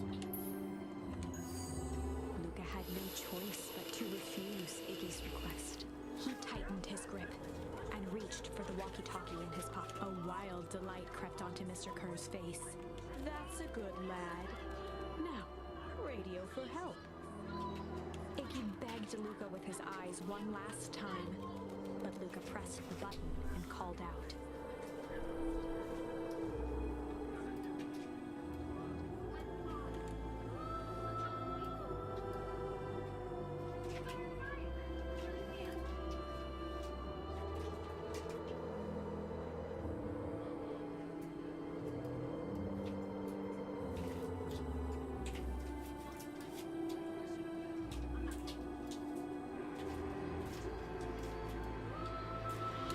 Okay. Alright, let's see. Okay. Hold on, walkie-talkie. We need help. Mr. Kerr is in danger. It wasn't long before they were once again surrounded by clipboards. Mr. Kerr sighed with relieved frustration. There you are. You really are a worthless lot, aren't you? Mirror, now. A clipboard dutifully produced an ornate ivory hand mirror, and Mr. Kerr began preening his tousled hair. Ah, that's better. Mr. Van Horn, I applaud your sharp thinking under duress. I'll put in a good word for you with the founder. Take them away. A swarm of hands overpowered Luca. The last thing he saw before a cloth bag was pulled over his head was the defeated look on Iggy's face. The end. Oh, it just ends it, really? I've gotten to a lot of endings I think this was before one of actually those making times where something doing the definitive. right thing was the wrong thing. Alright, well. Gene, fight. All the check marks we've already done. So we're left with this decision. Back with Gran. Amid the blur of emotions and memories, Luca's mind fluttered with questions. The wind calmed, as if to give him the stage, and in the stillness he began to hum. And in the stillness, he began See what happens to when hum. it hums.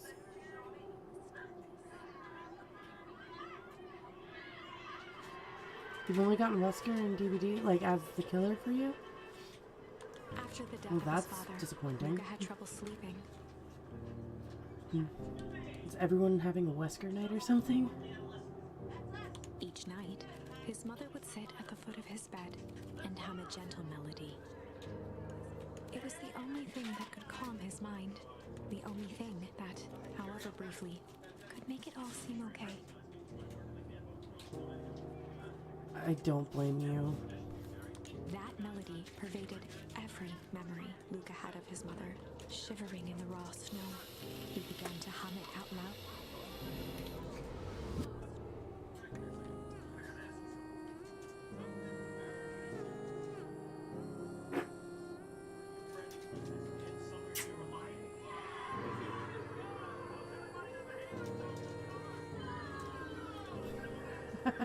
You just been sitting here just claiming as much as you can just so you can get me to play house Gran all lowered the stuck up. torch, listening closely. Gran lowered the torch, listening As closely. recognition As slowly set recognition in, slowly set Her in, for heart Pete's sank. sake. Those countless nights of Aw. consolation, the incomparable loss they shared together. She let the torch fall to the snow and sizzle out. Thank A few God she steps didn't put toward it in Luca that was bed. all she could bear before dropping to the snow Jesus. herself. My mic's picking up everything, I'm sure.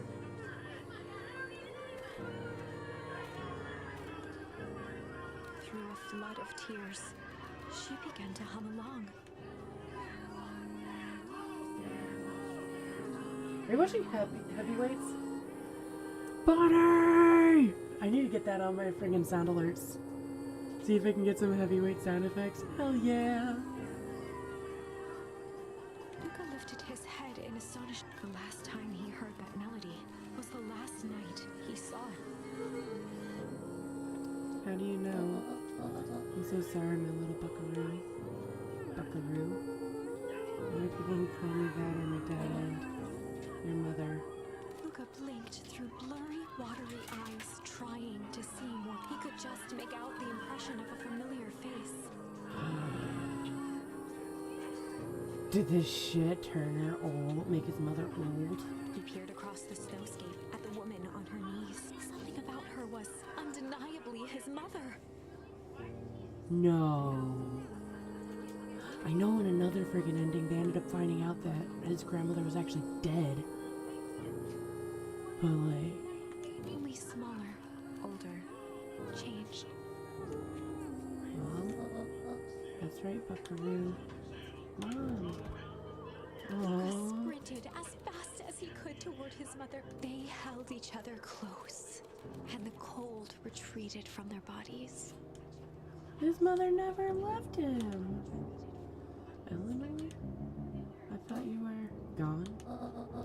Should have known I would never abandon my son. Eleanor looked down Mother's at powers Luca, never knows. tightening her embrace in an appeal for No forgiveness. bounds.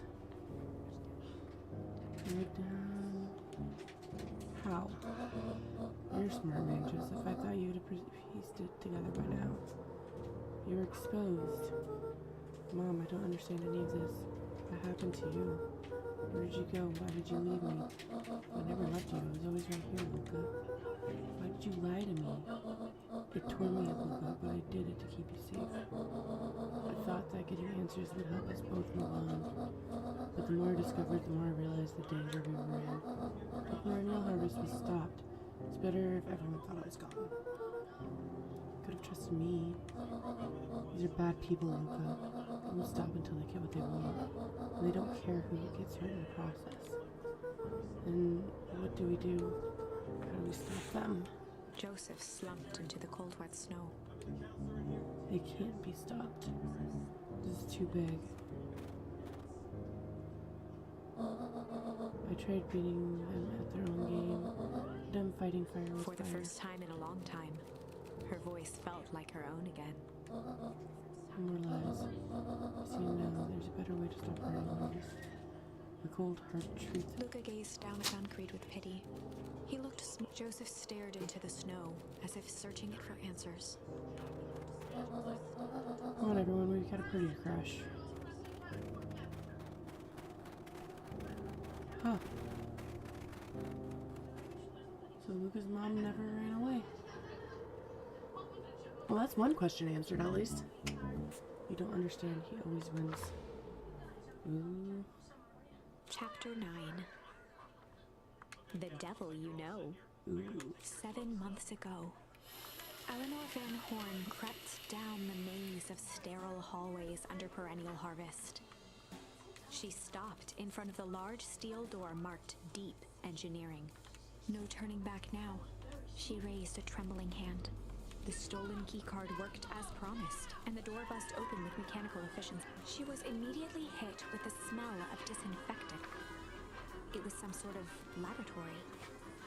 In one corner was a desk covered in papers. Across the room stood a tall metal pod with hoses protruding from its... She rushed to the desk and began shifting through the piles of papers. They were experiment reports on something called Tempus Liquamen. Tempest is There were dozens of them. Every one stamped, failed. Eleanor heard the sharp echo of footsteps approaching. She was out of time. Her eyes scanned the room, eventually landing on the strange pod. Muttering a curse under her breath, she dashed over and dove inside.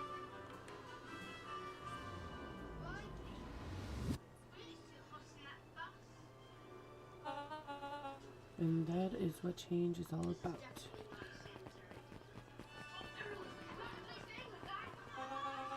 Ready to be tricked by the scruffy coming back and making things happen. Change is a choice.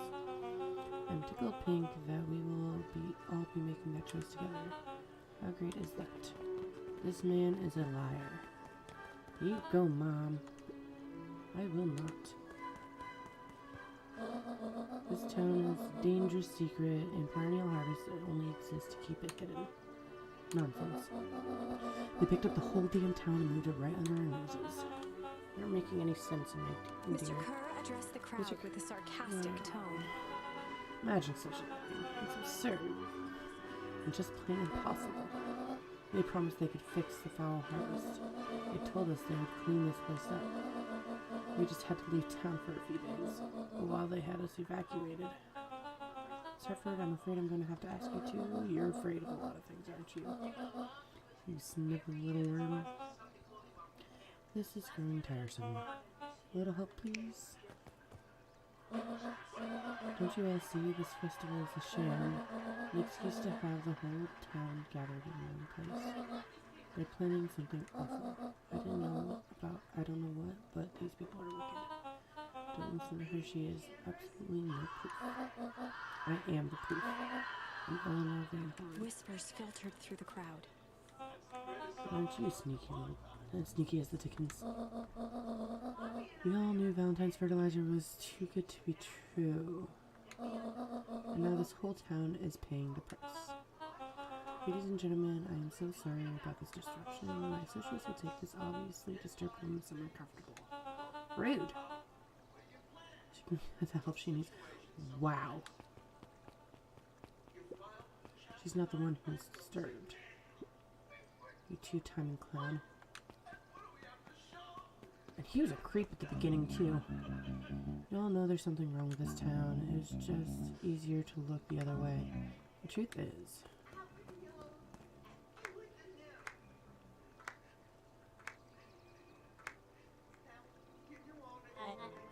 That's quite enough, Mr. Nuncreed. Torment dragged on Joseph Nuncreed's face. Yes, sir. Take them away. I want them to see. No, I want them to see this. I am the ever-temptress Eleanor Van Horn. The You've been quite a thorn in my side, like a weed that's burrowed and where it doesn't belong. I must confess you look dreadful. He paused for a moment, plucking a piece of fuzz from his sweater and discarding it to the ground. Consider yourself in rare company. You've managed to pull one over on me. It won't happen again. I knew you had some sort of plan to disrupt your little party. Well, alas, I expect something a bit more impressive than incoherent rambling. No matter your failures, are yours to bear. Mr. Kerr? Yes, sir? It's a shame it's cut short, but I thank you for the rousing oratory. I'll take it from here. Yes, sir. Of course, sir. He's actually the town founder, huh? You've done quality work for me. I look forward to the recompense to be agreed Kerr upon. gave a bow of deference. Founder, you were most gracious. Gasps rippled through the crowd. Thankfully, we can dispense with formalities from here on out. Solomon pulled a glass vial from his pocket. In one smooth motion, he downed its contents. A triumphant smile grew across Solomon's lips. You can all call me Sharper Valentine. His body and face began to contort and expand as he disappeared into a belching green mist. What?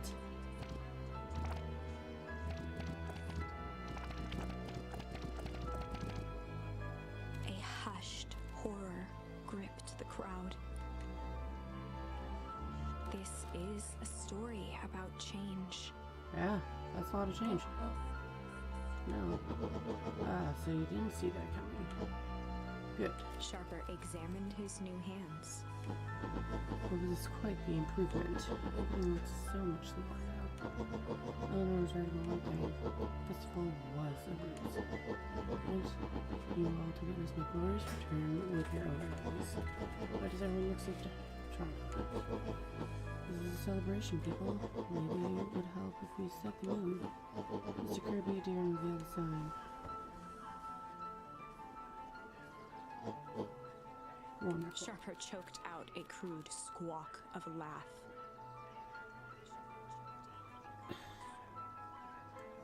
So did he find a way to make, he made himself young somehow. And then returned to his regular... What? Frustrated grumbles sprinkled through the What? crowd. What's happening? Malicious bastard. Yeah.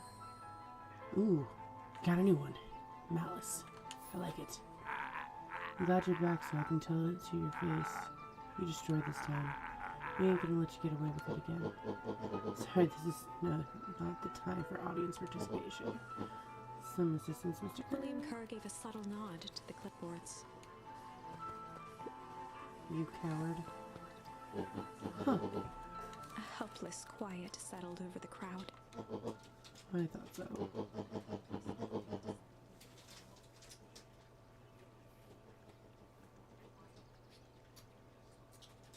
Alright, have a great night. Thank you for joining us, Typo. If need be, also, you can follow, if you, like, want to actually check it out later on, to see the whole gameplay, I do save it all on my YouTube, which I should have on right below. So you can just hyperlink right to YouTube and be able to check out all my previous videos that I have up as well. When you have time, of course. Did you truly believe you could be free of me, a town of complete and utter fools? People should be celebrating my return. You clearly lost without me. I'm feeling the same way, Tiny, dude. It's like, dude, what's happening? Friggin'. I don't blame you. Still, Wesker, how many friggin' times have you actually gone up against Wesker now tonight? Daddy? I gave you both the greatest gift a parent can give. The opportunity to prove yourselves in my absence. Squandered. Oh. Oh, damn. To say I'm disappointed, man, disappointed would be an understatement. Damn.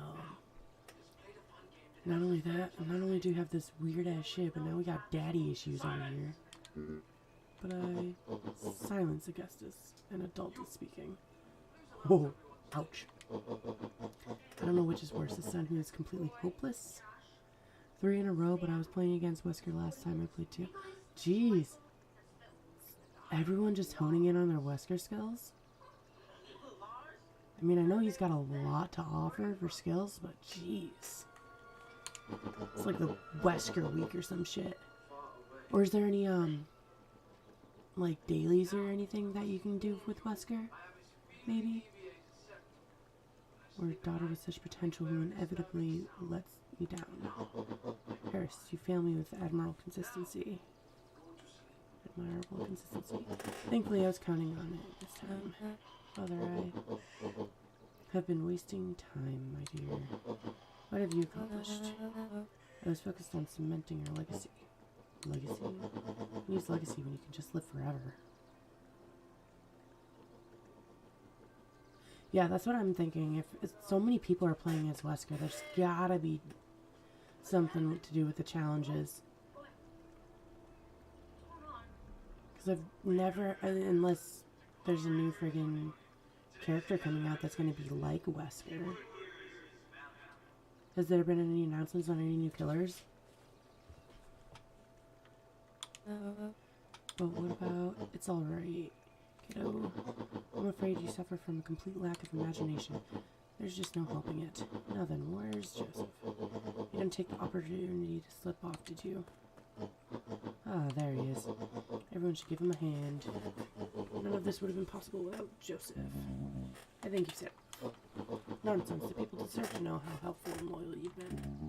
I only did what I did because he left me no choice. You always had a choice, Joseph. You were simply too weak to take it. In a way, he's not wrong. Better cheer up. You're about to be rich beyond your wildest dreams. You should follow Mr. Kerr's example. When I found him, he was in a sorrier state than any of you. An aging actor desperate to recapture his youth. He played his part, and soon he'll be able to play the leading man again.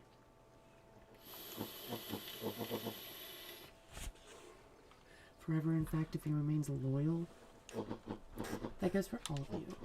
All those who haven't already frittered away my goodwill. Beacon Pines is mine again, and I'm willing to share its spoils in exchange for absolute loyalty. Are you saying William Kerr was never in charge of perennial harvest? Ha! You think that puffed up Blatherskith could have accomplished all this? Dawn, I suppose it's time for your big exclusive. Sharper addressed the crowd with indignant pride. He'd planned this moment for so long that now, at the deed's fruition, it almost felt frivolous. You see, I needed a figurehead to hold things down while I orchestrated my return. Someone to misdirect, lie, and bilk this town first. So I invented William Kerr. Take your bow, you've earned it. Mr. Kerr flourished a preposterously elaborate bow.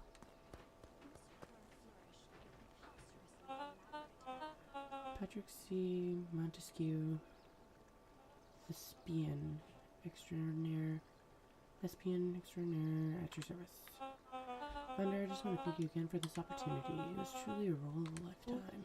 Wait. So this Bill Kerr was a patsy the whole time? Now that your secret's out in the open, what's to stop this town from rising up against you? Oh, that's the delicious part. Fear. Thanks to our clipboards, I know what each and every person in this town fears most.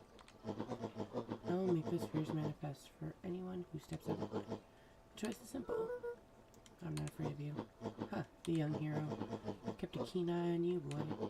You and your friends made a habit of disrupting my plans. What a pity. If things would have gone a bit differently, you might have had your moment of triumph, but that's fate for you. You can't do this. Oh, but I can.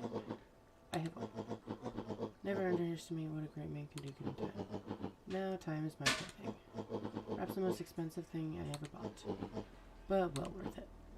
Ha. Sharper coughed up one final laugh and cracked his knuckles. Enough chit-chat. Let's get to work, shall we? And so, Sharper set about remaking the town in his own image. The fertilizer factory soon reopened for business. Sales rose steadily as more and more farmers across the countryside began to swear by its miraculous properties. Beacon Pines became famous, a secretive town that, for the right price, shared its gifts with all.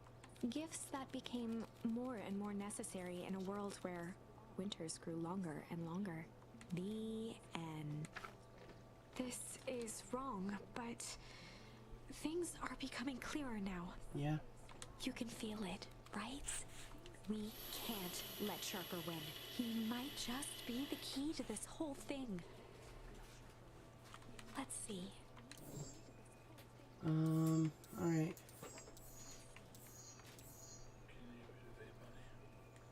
Oh, yeah. You're welcome. I guess we gotta go up this part of the tree.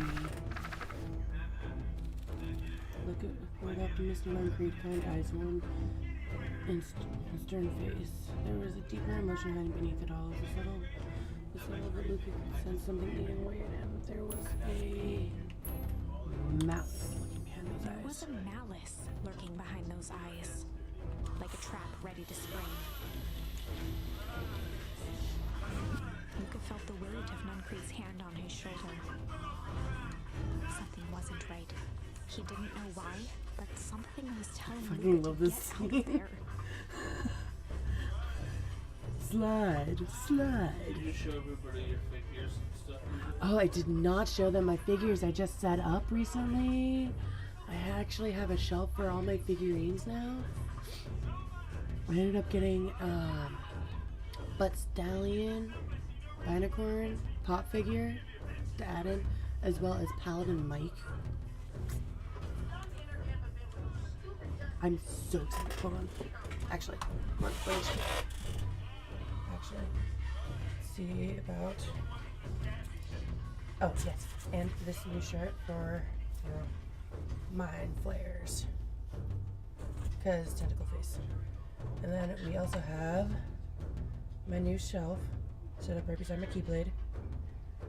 It's all my figures, some D&D stuff in the back. Oh goodness, I am pretty stoked. The kids really friggin' know how nerdy I am, apparently. Including even, finally, the first complete volume of Deadpool. Christmas a couple years ago, they ended up getting me volume 3, and I felt weird reading it because I don't have the first volume. Even though, you know, comics don't exactly go in order or anything, but I'm just weird that way. Gotta have everything in order. Figure down. Fucking Lars. I fucking love Lars. Body! Fucking. Heavyweights is a great movie. If you have not watched it yet, it's on Disney Plus, right? Yeah. If you have Disney Plus, check out Heavyweights, please. Do yourself a favor. It is hysterical. You didn't know why, but something was telling me to get out of there. I just want it all to be over. Really? It was great. One of the best scenes next to pudding. Did I put pudding in there? No. I didn't put pudding in there?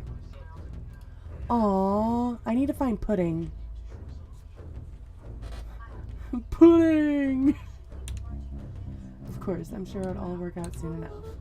I should get going. I told Roxy I'd check for Rolo at the treehouse. You get twisted free of You get Nuncri's. twisted free of Nuncri's. Yes. Buddy! Buddy! It's so fucking awesome. Look at Twisted Free of Nuncri's grass. Of course. Luca, you know your dad and I were good friends back in the day. You can come to me with anything. Anything at all. Buddy! Buddy! Creepers. What are you guys talking about? Festival decorations are a bit humdrum. Now, if I were to throw a festival, it'd be a thing to behold. I agree. This is all more than a little sad. It's worse than sad. It's boring. What if we did a little something to spice things up? I'm listening. You know that festival sign waiting to be unveiled? It'd be a shame if The someone... two scurried off, eagerly formulating a plan. Huh. Oh wait. She always kind of reveals a little bit of something. He looked down and muttered in a gruff voice. Mama always told me my problems would look smaller once I grew up. But my problems always seem to grow right along with me. Heavens, I sense big trouble ahead. Ooh, what's going on? I won't go after them.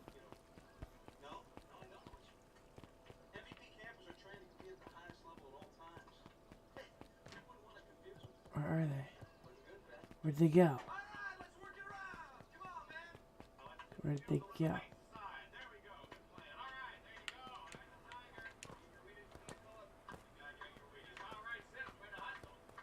What?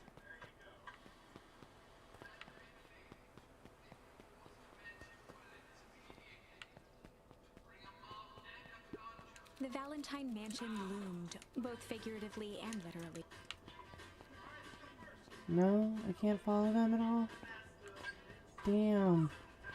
I was hoping I would be able to follow them and be able to hear more of what plans they have. Since, you know, he ended up being the town founder and everything.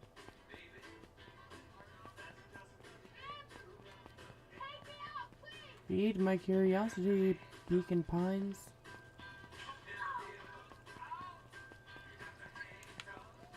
And they didn't go down this way, right? No, they went up that way. Yeah, okay.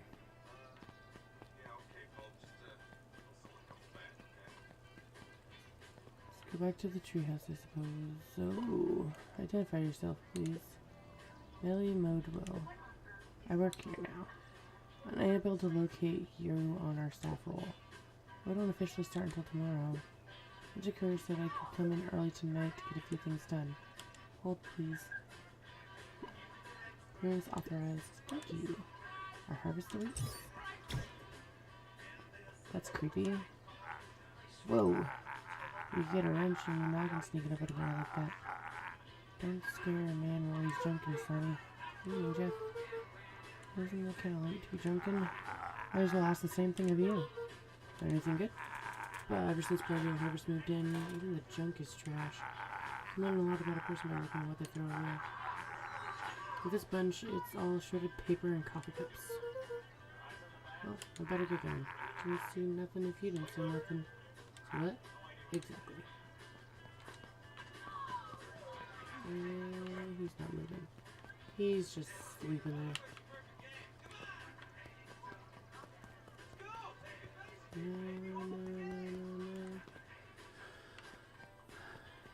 Anything with you? Hey, Jetson, have you seen Rollo come this way by chance? Afraid not. Uh-oh. As elusive as the fish in this here pond.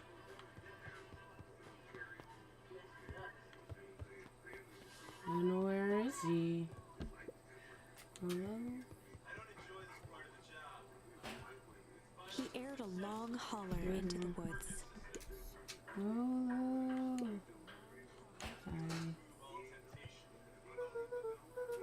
Rollo, wherever you are, hope you're okay. Luca felt his Luca felt his eyes getting getting heavy and plopped plopped into the onto his beanbag. beanbag. He conceded to its lumpy embrace. He conceded to his lumpy embrace. Aww. This is probably gonna take a while, huh? Once again, Luca found himself in a vast black expanse. This time, he knew exactly where to go. He took a single confident step forward. The world flickered and pulsed. He found himself standing in front of the frigid air of a blazing campfire. The source. He plopped down cross-legged and gazed into the cold flame, waiting. Soon enough, the fire began to die out, popping sporadically, until all that was left was a single ember. Luca stood up and dusted himself off. He plucked the glowing ember from the cold ash, examined it, and slid a keepsake. The voice of his father spoke behind him. "You made me proud, Buckaroo." Luca turned to face him. "Dad, what is this place?" A warm grin grew across his father's face. "A place where everything that has been and everything that could be all wait together." Luca found himself staring at his father's face, trying as hard as he could to memorize every single detail. "Wait? For what?" Another voice spoke out as Luca's doppelganger stepped forward. "That's up to you." Ooh. Without knowing why, Luca began to weep. Is any of this real? Are you real?" Luca's father bent down to smudge away a tear. "Of course. I'm as real as the part of you that misses me." Luca turned to look at the older version of himself. "And you?" The doppelganger choked back tears.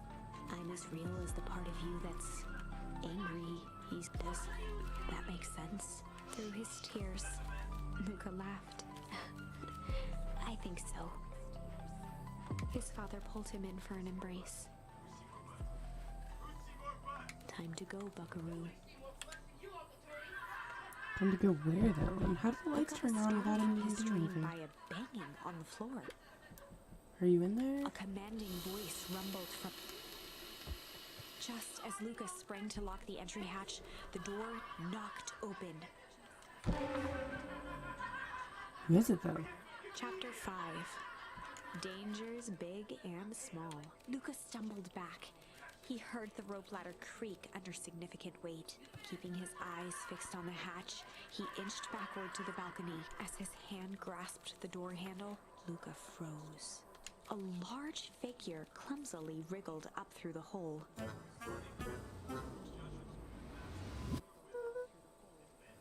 Stop right there. Is that Rollo? Sheesh, I know it's dark and all, but I figured you'd recognize me. Who The are- large figure cocked its head inquisitively. Stop now or I'll clobber you with a baseball bat. Whoa, take it easy. Okay, you need to get your eyes checked. It's me, Rollo. Nice try, but I know you aren't Rollo. You're like one of his random uncles or something. Where is he? Ha, uncle? Look, quit messing around. It's me. If it's really you, prove it. Flaming chicken coop Luca. Luca's jaw dropped. He peered more closely at the man standing in front of him. Something about him was undeniably Rollo, only bigger, older, changed. Did not see that one coming. How? What happened to you? When I was running away, I ran into more people in those yellow suits. They grabbed me and dragged me away. What? Where did they take you? Don't know, they threw a bag over my head. It was cold and smelled like swimming pool.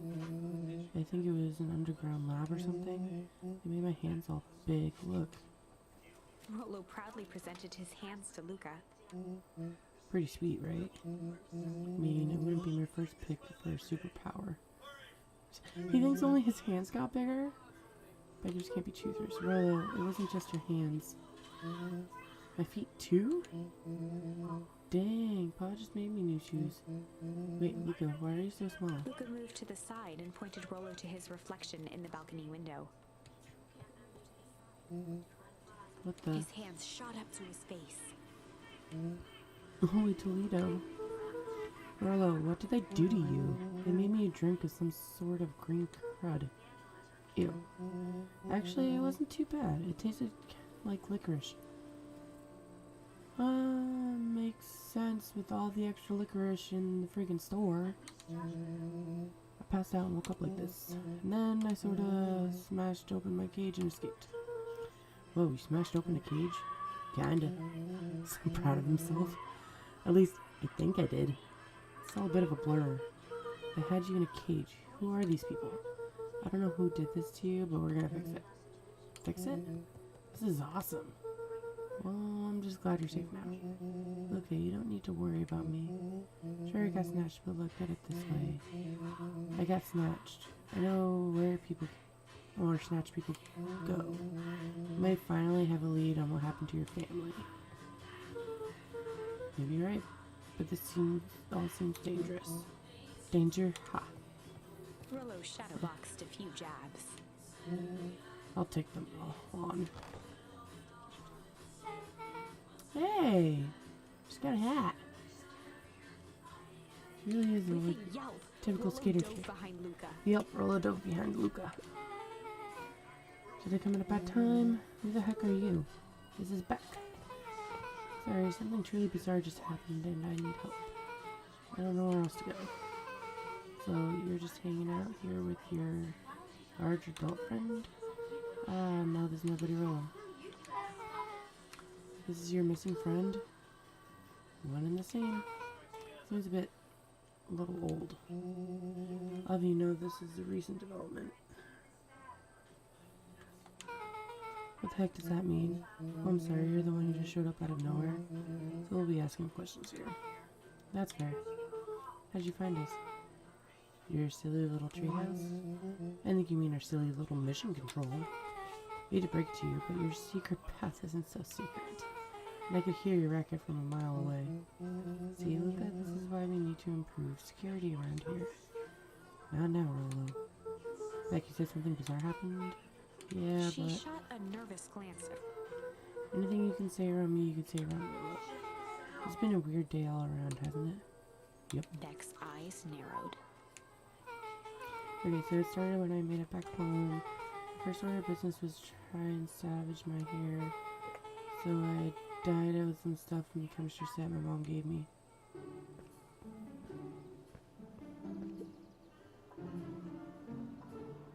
Okay, just need to play it cool.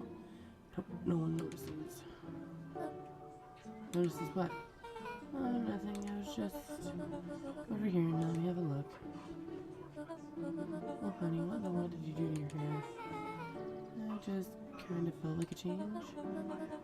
This is going to take forever to grow out. You're the one who said that change was a good thing, right? I was talking about your mother's new job. Talking about us moving. Well, I guess it took your lesson to heart. Ilona tried to put on a smile. Before I forget, I came up here to tell you that Millie had to go into work. Tonight? Her and Kerr decided it would be good for her to get some things done before tomorrow. That Kerr guy is pretty creepy. He really is. Beck. He is. Him and that in his weird cult of personality. You're not going to ruin this job for Millie. It means so much to her. I don't really know exactly how much it means to her. It means enough to her to exile her daughter to this podunk town. This place sucks. The people are weird. You just don't know them yet. It's always cold. Raymond Martin's, you'll get used to it. You can't even pick up a single decent station on the radio. It's all banjo music and farm reports. You know I grew up in a town not that different from this one. Is that why you're better at talking to plants than people? Okay. So here's what we're gonna do. First of all, you're grounded. What? In the morning, I'll have Nellie come and see what we can do about fixing your hair. You need to look presentable for the festival. But not another peep. She sighed, and after a moment, looked down at Beck sympathetically. And moving is hard, honey, but that doesn't mean you have to make yourself miserable all the time. Other people seem to have that covered for me. Oh, and if you decide to rebel by dyeing your hair more, She flashed a sly grin and tousled Beck's hair. I'll just shave it off for you. Think of how rebellious you look then. Very funny. Thank you. Good night, sir. Good night, Mom. Wait. First of all, this town does not suck. Second, you need help because you got grounded. No. I'm sorry you got in trouble. It's my fault your hair got screwed up in the first place. Don't worry about it. I actually kind of like this look. Great. Can we go back to the story now? Next part is the important bit. I have this radio I upgraded with my mom, and I was too angry to sleep, so I tried dialing into something I was listening to.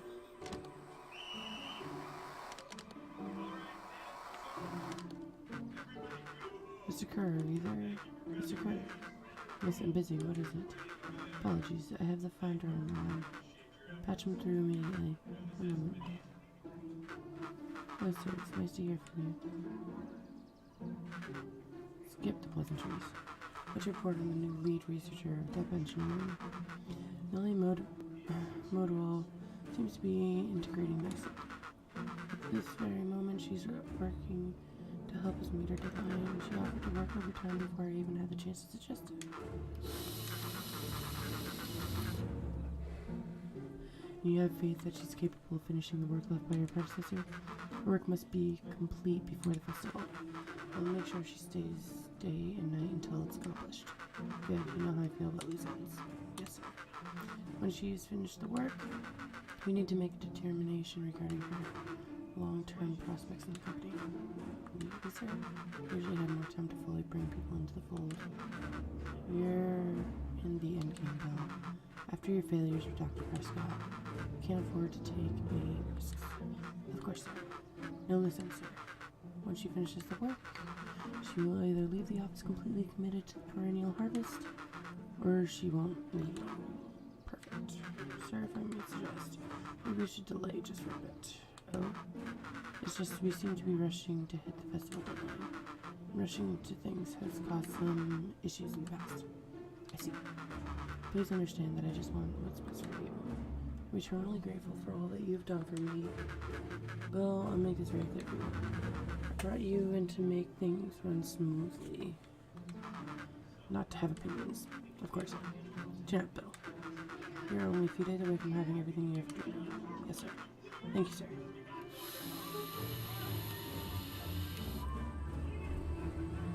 That is definitely whoa. Yeah. Just so we're clear, when they said loose ends, they were talking about murder, right? Like actually killing someone, capital murder. Gave Rollo a quick elbow to the ribs. Who's this founder? That's something you guys know. As far as we know, Kerr is the top banana bird in harvest. He sounded scared of this founder guy. So you can have an even topper banana on field. What the hell is my mom caught up in? Has she talked about the job much? Not really. She said she was going to come in and continue work with someone she respected. Good. Do you think that body at the warehouse was the person Beck's mom came to replace? That would make sense. Beck, it seems like Nellie's predecessor got loose-ended. I'm getting that impression. Okay, so we need to get your mom out of there before festival happens. It's 2 days away. Won't she just come home after work? People on the radio said they were gonna hold her until then. If she's not coming out, we gotta go in and get her. Beck flicked a large sheet of paper out of her pocket and slammed it on the floor. Maybe this will help. We have blueprints. Well, it's really just a welcome mat from my mom's PH orientation day. But it shows the layout. Sure looks like blueprints to me. Look, here's the reception area, the big room marked founder's office. Even has exits marked. Guys. We have a deadline. We have an objective. We have the blueprints. You just realized what this is, right? Rollo started to wiggle with excitement. He's so excited. I think we're heisting. This is officially a heist. He's way too excited for the heist. Chapter 6.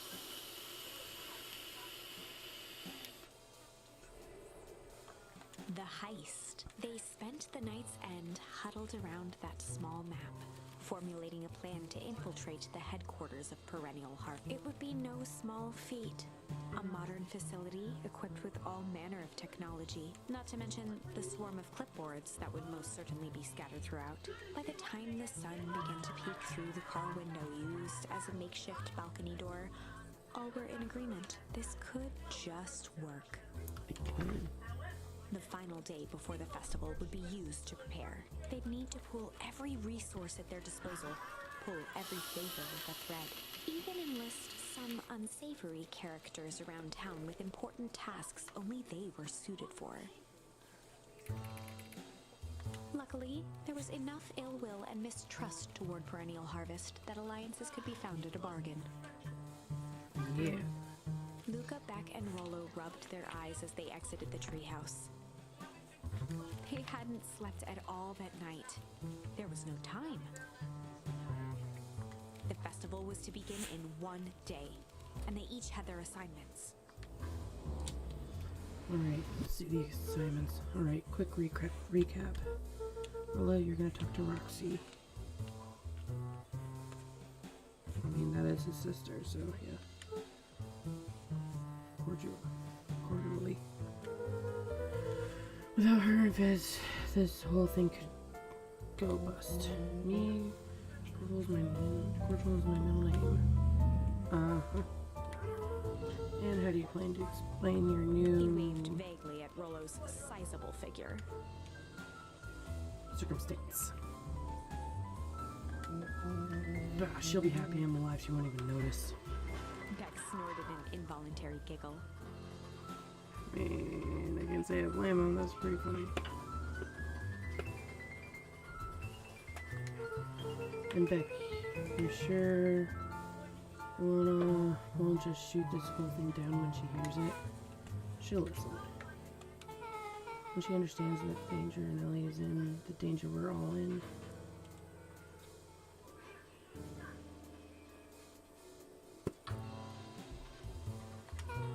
The plan will make sense. Okay.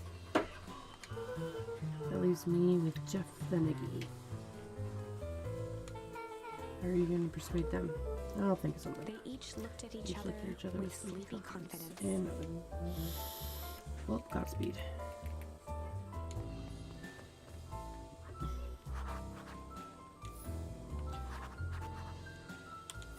Alright. Let's go get some help.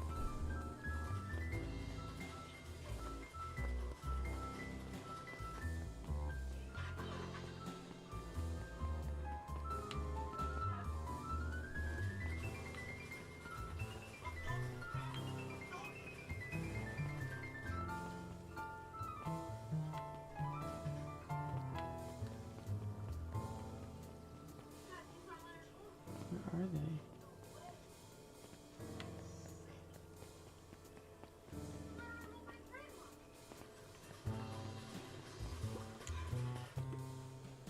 Yeah. You ever wondered why an agricultural company employs an army of survey takers? The clipboards, they say they're just trying to make us happy. Do they want to make us happy? Or just figure out what makes us happy? An important distinction. Rude.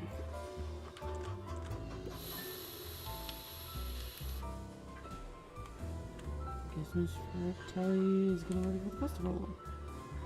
Where's Jeff?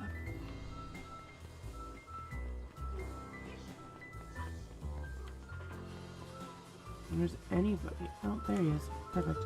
Hey Jeff, what can I do for you? Well, I know how much you hate perennial harvest. Heat is a strong word. It's a strong word. Oh, sorry, I mean, didn't say it was the wrong word. Gotcha. So we're gonna break into their headquarters and thought you might be able to help. Jeff wheezed out a long snicker.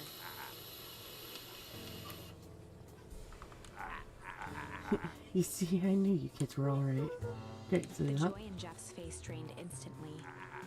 Not a chance.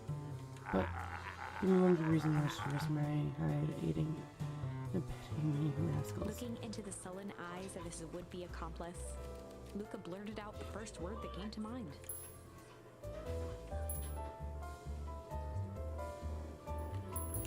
Let's go with fight. Done enough fighting for one lifetime and more than one rational reason. Time's come to hang up the gloves. Luca wasn't ready to give. He He's shouted out again. Which one? Hide, junk, or shit?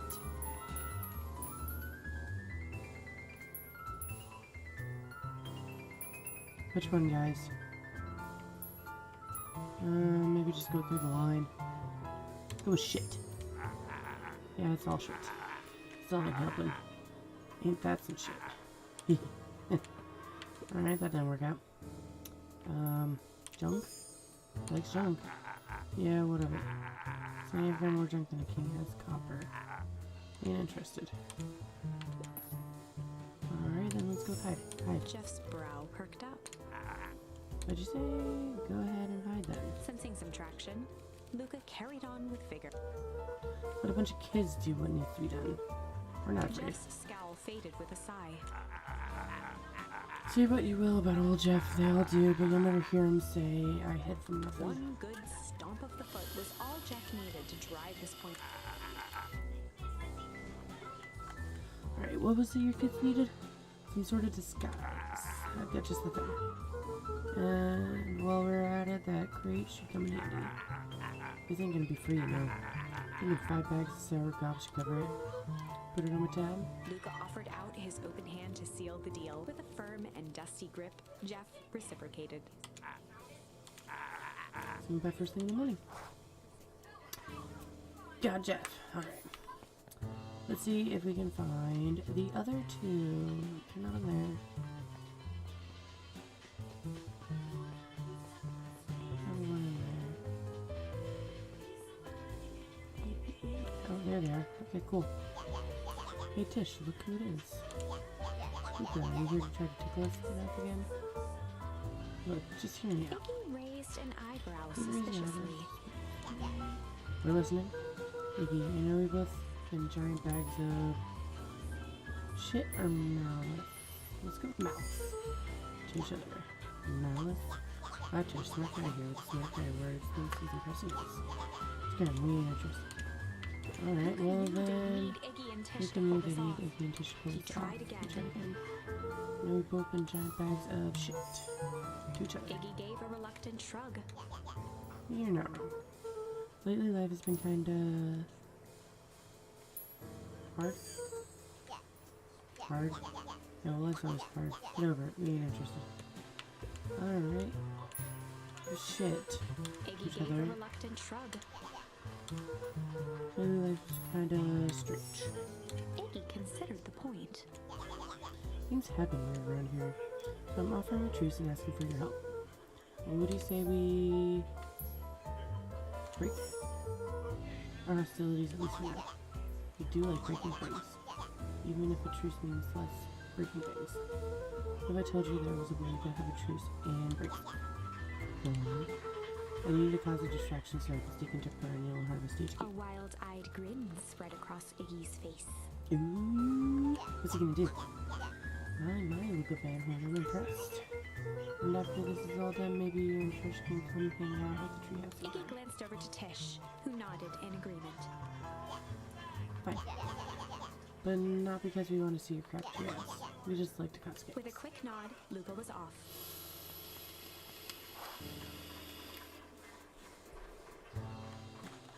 Alright. Did you hear that, Trish? Iggy gazed up at Tish with a smile. You invited us to hang out at the A treehouse. single tear ran down Tish's cheek. Never expected this day to come. How wonderful. The fuck was that? Chapter 7. I don't want to check yourself. Before you wreck yourself. Into the hive. A good heist requires preparation, and thorough preparation takes time. Something they had precious little of. So far, everything was in order. Jeff, Iggy, and Tish all agreed to do their part. Beck radioed Luca that night with a simple and covert message. "We're locked and loaded on my end." And Rollo, after a lengthy confession, managed to persuade Roxy and Fitz to help. He stowed away in mission control for the night to avoid attracting attention. Rollo, being uniquely suited for the role, would be the first to breach Perennial Harvest. The outfit provided by Jeff wasn't perfect, but a convincing disguise is 10% wardrobe, 90% confidence. What's he look like? Rollo took a few vigorous breaths and shook out his arms. Just stay calm, Molly. We can do this.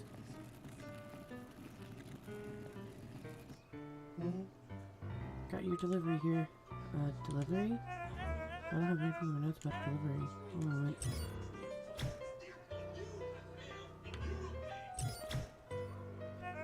I'm sorry, but there's no delivery scheduled for this morning. Right. He had to think quick. It's because this goes directly to the founder. He asked that it be kept secret. Rollo sighed, adjusting his tool belt. You know how the founder can be. I suppose we can leave this one off the records. Yeah, that would have worked. For harvest waste With and a such. stroke of his mustache, Rollo proceeded into the Perennial Harvest headquarters. For harvest awaits. What's gonna happen? Package here for the founder. Oh, I didn't hear anything about. Yeah, this is a need to know kind of thing. I'll just He check. stammered and flipped through the pages of his clipboard. This goes directly to the founder. I don't have time to fill you in. Oh, I see. If you could just complete this Rollo form. interrupted with urgency in his voice. Every time with these forms. Look, if you want to explain to the founder why I'm late, well, it's your funeral. I'm sorry. What did you say your name was again? Rollo panicked. Our harvest awaits. Sir? That's restricted area. Excuse me, sir. Our harvest awaits. Ready to light this candle, Tish? Yep. Suck on this perennial handfist.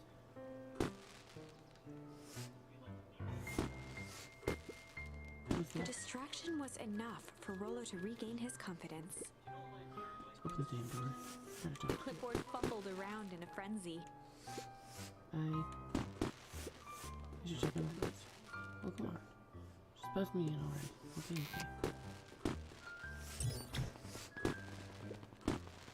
Ha ha ha. Phew. That was close. harvest awaits. Yeah, I figure when in doubt, stick with the classics. Well, that was a close one. But you pulled it off. Nice work, everyone. Alright, everyone knows what to do. Yep. Deep engineering is to the north. I'll go with Beck in case you need some muscle. I'll head east to the founder's office. You two be safe.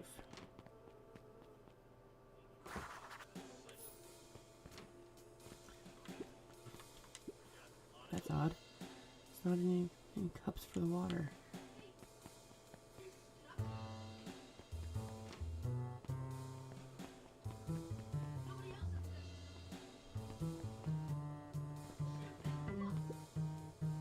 I'll wait to know what's going on here.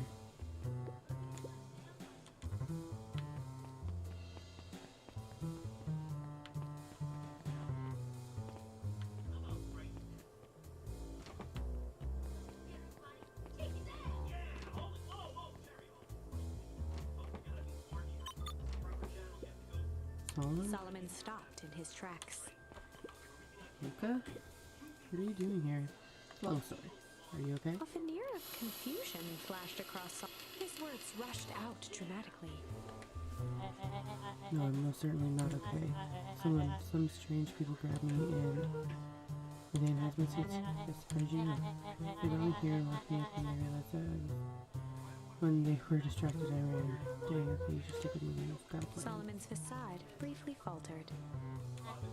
Wait. Yeah, roll up back in. Headed to the deep engineering. Thank heavens you found me. Got to get out of here. Can't leave just yet. The little catch us again. Got to do something first. When you were running, did you happen to see Dormark Founder? Why are you looking for him? I'm not. I just need to get into the office. Now that I mention it, I do think I saw a door that said Founder. It was just down Luca this way. happened to notice a plaque above the door. Office of the Founder. Nothing comes with consequence. Oh, here it is. It's pretty lucky I ran into you, or else I might have missed it. Truly Luca appreciate tried the handle. Solomon leaned forward to examine the mechanism. it. Weirdly, it seems to be some sort of electrical. Let me see how we could possibly defeat a lock. Luca smiled and looked at his watch.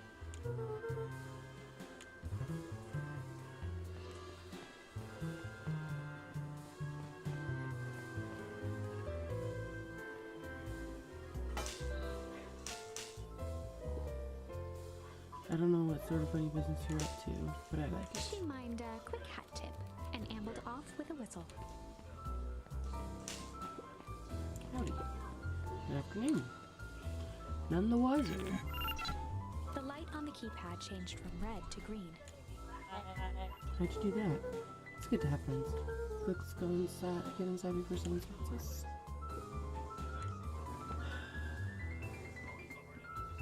Luca switched on his walkie-talkie. Well, I'm in. Let's go back to the control panel. Can you tell me where we're stuck at? The door marked number 24601. Needed to get us through. What if someone catches up? We should get out of here. I'm not leaving my friend Solomon. On the computer screen, a green cursor blinked in a password field. Surely you don't have a way to get around the password. Luca pecked out his best guess.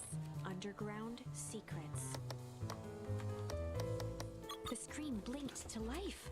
Columns of green numbers glowed on a black background. Wow, they really need to rethink their passwords.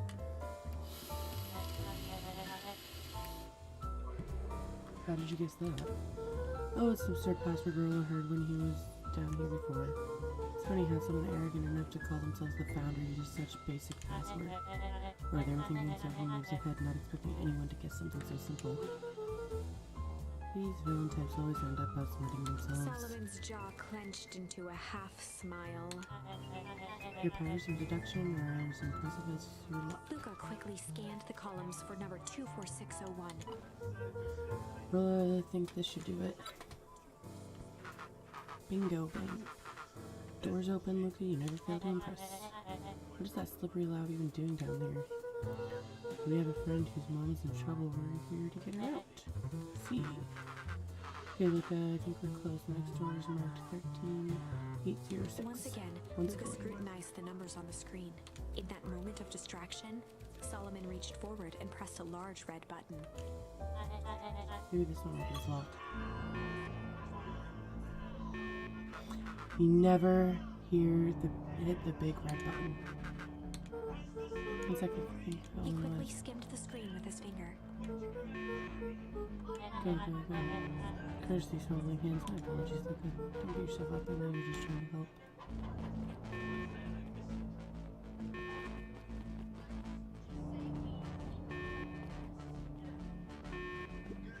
Oh man, my water cups. Rollo.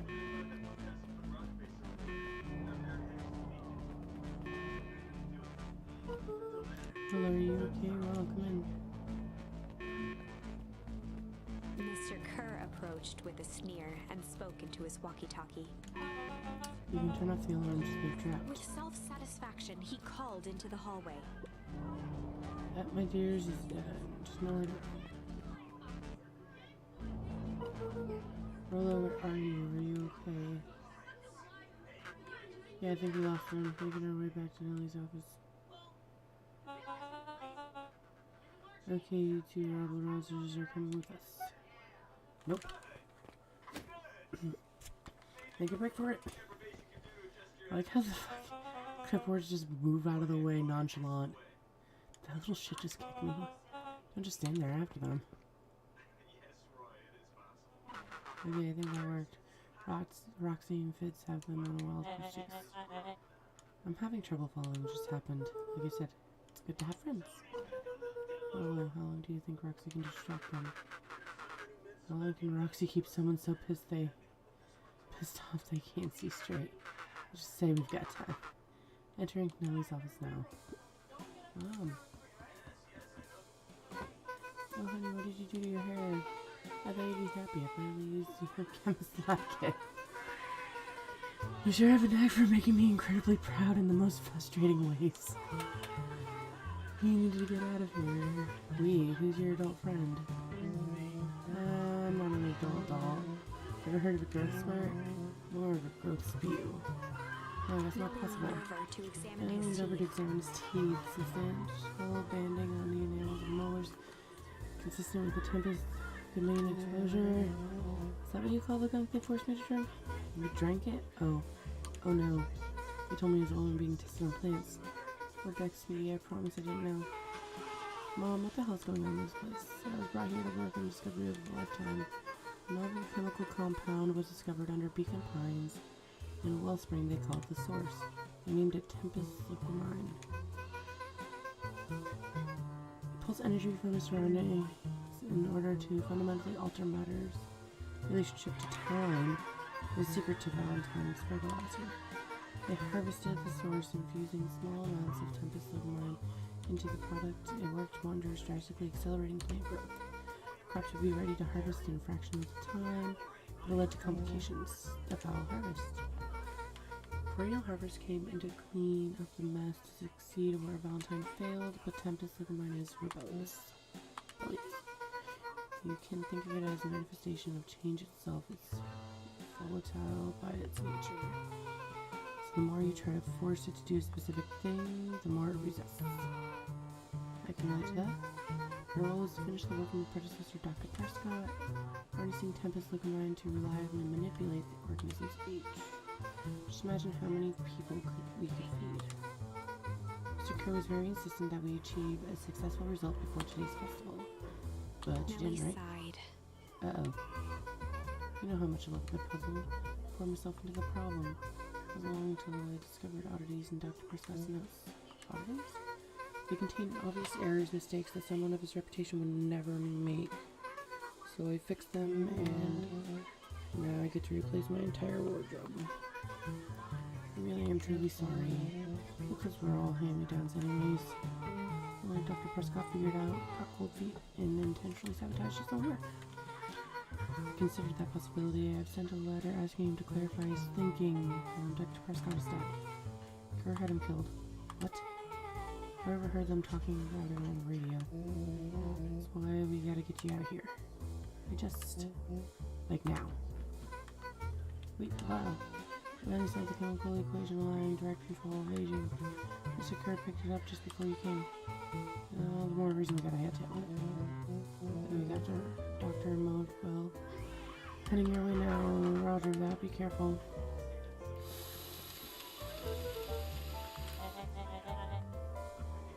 What's your plan for escape?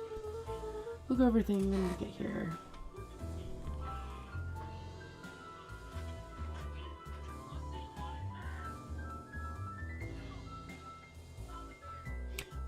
Oh, you redeemed Pick a Game finally. Alright, I suppose. Alright, hold on.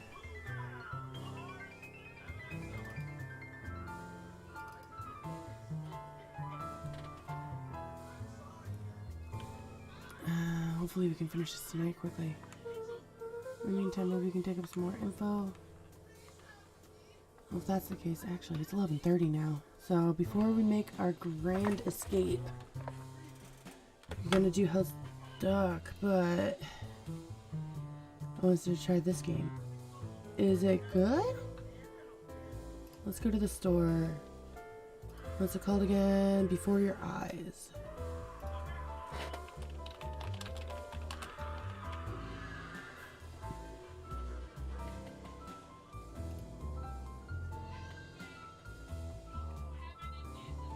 Embark on an emotional first-person narrative adventure where you control the story and affect its outcomes with your real-life blinks.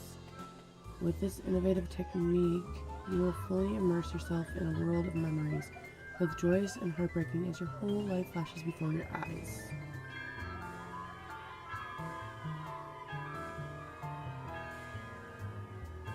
Huh. Note, for full experience with Blink interaction, be sure to use your webcam.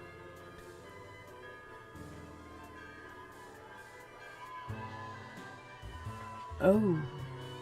So I actually have to use my webcam in order to even play this game too.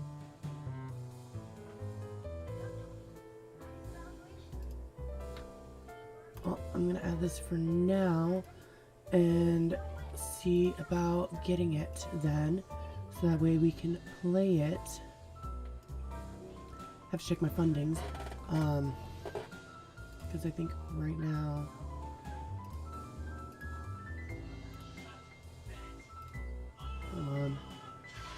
so far we got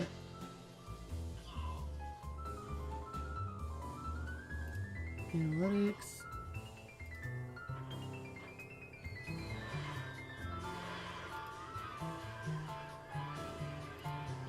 yeah, it might be a little bit, but I will be able to get it. How about I start the game when I start my 12-hour stream on the 11th. Would you be okay with that? I'll start the stream with Before Your Eyes. So that way we have a good intro to the 12-hour stream to celebrate getting 100 followers.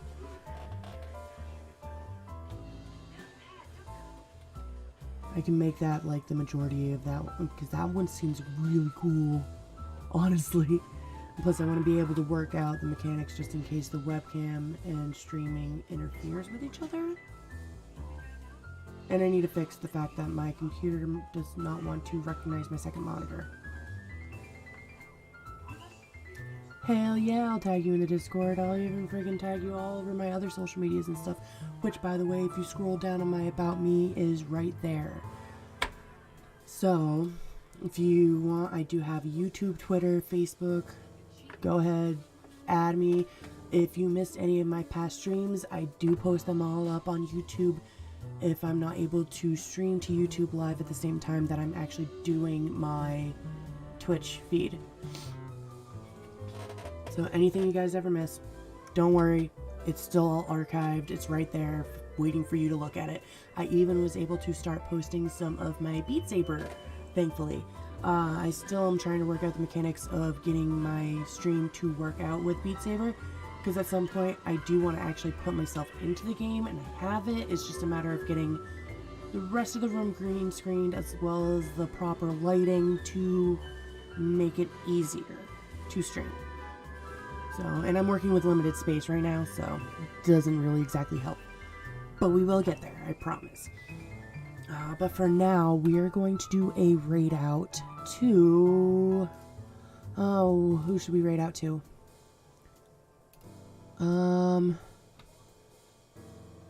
Should definitely do a raid out as soon as it wants to load properly.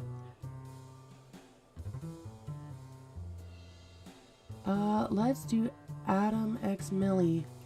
He is actually a co-worker of mine at my civilian job, and he right now is playing Fallout 76. So let's go and show him some love so that way he can get some more followers as well. And we're ready to go, and we'll see you guys tomorrow night. And hopefully we'll finish off this game tomorrow night. About 8:30ish, depending on my son getting to bed, really. Alright, have a great night.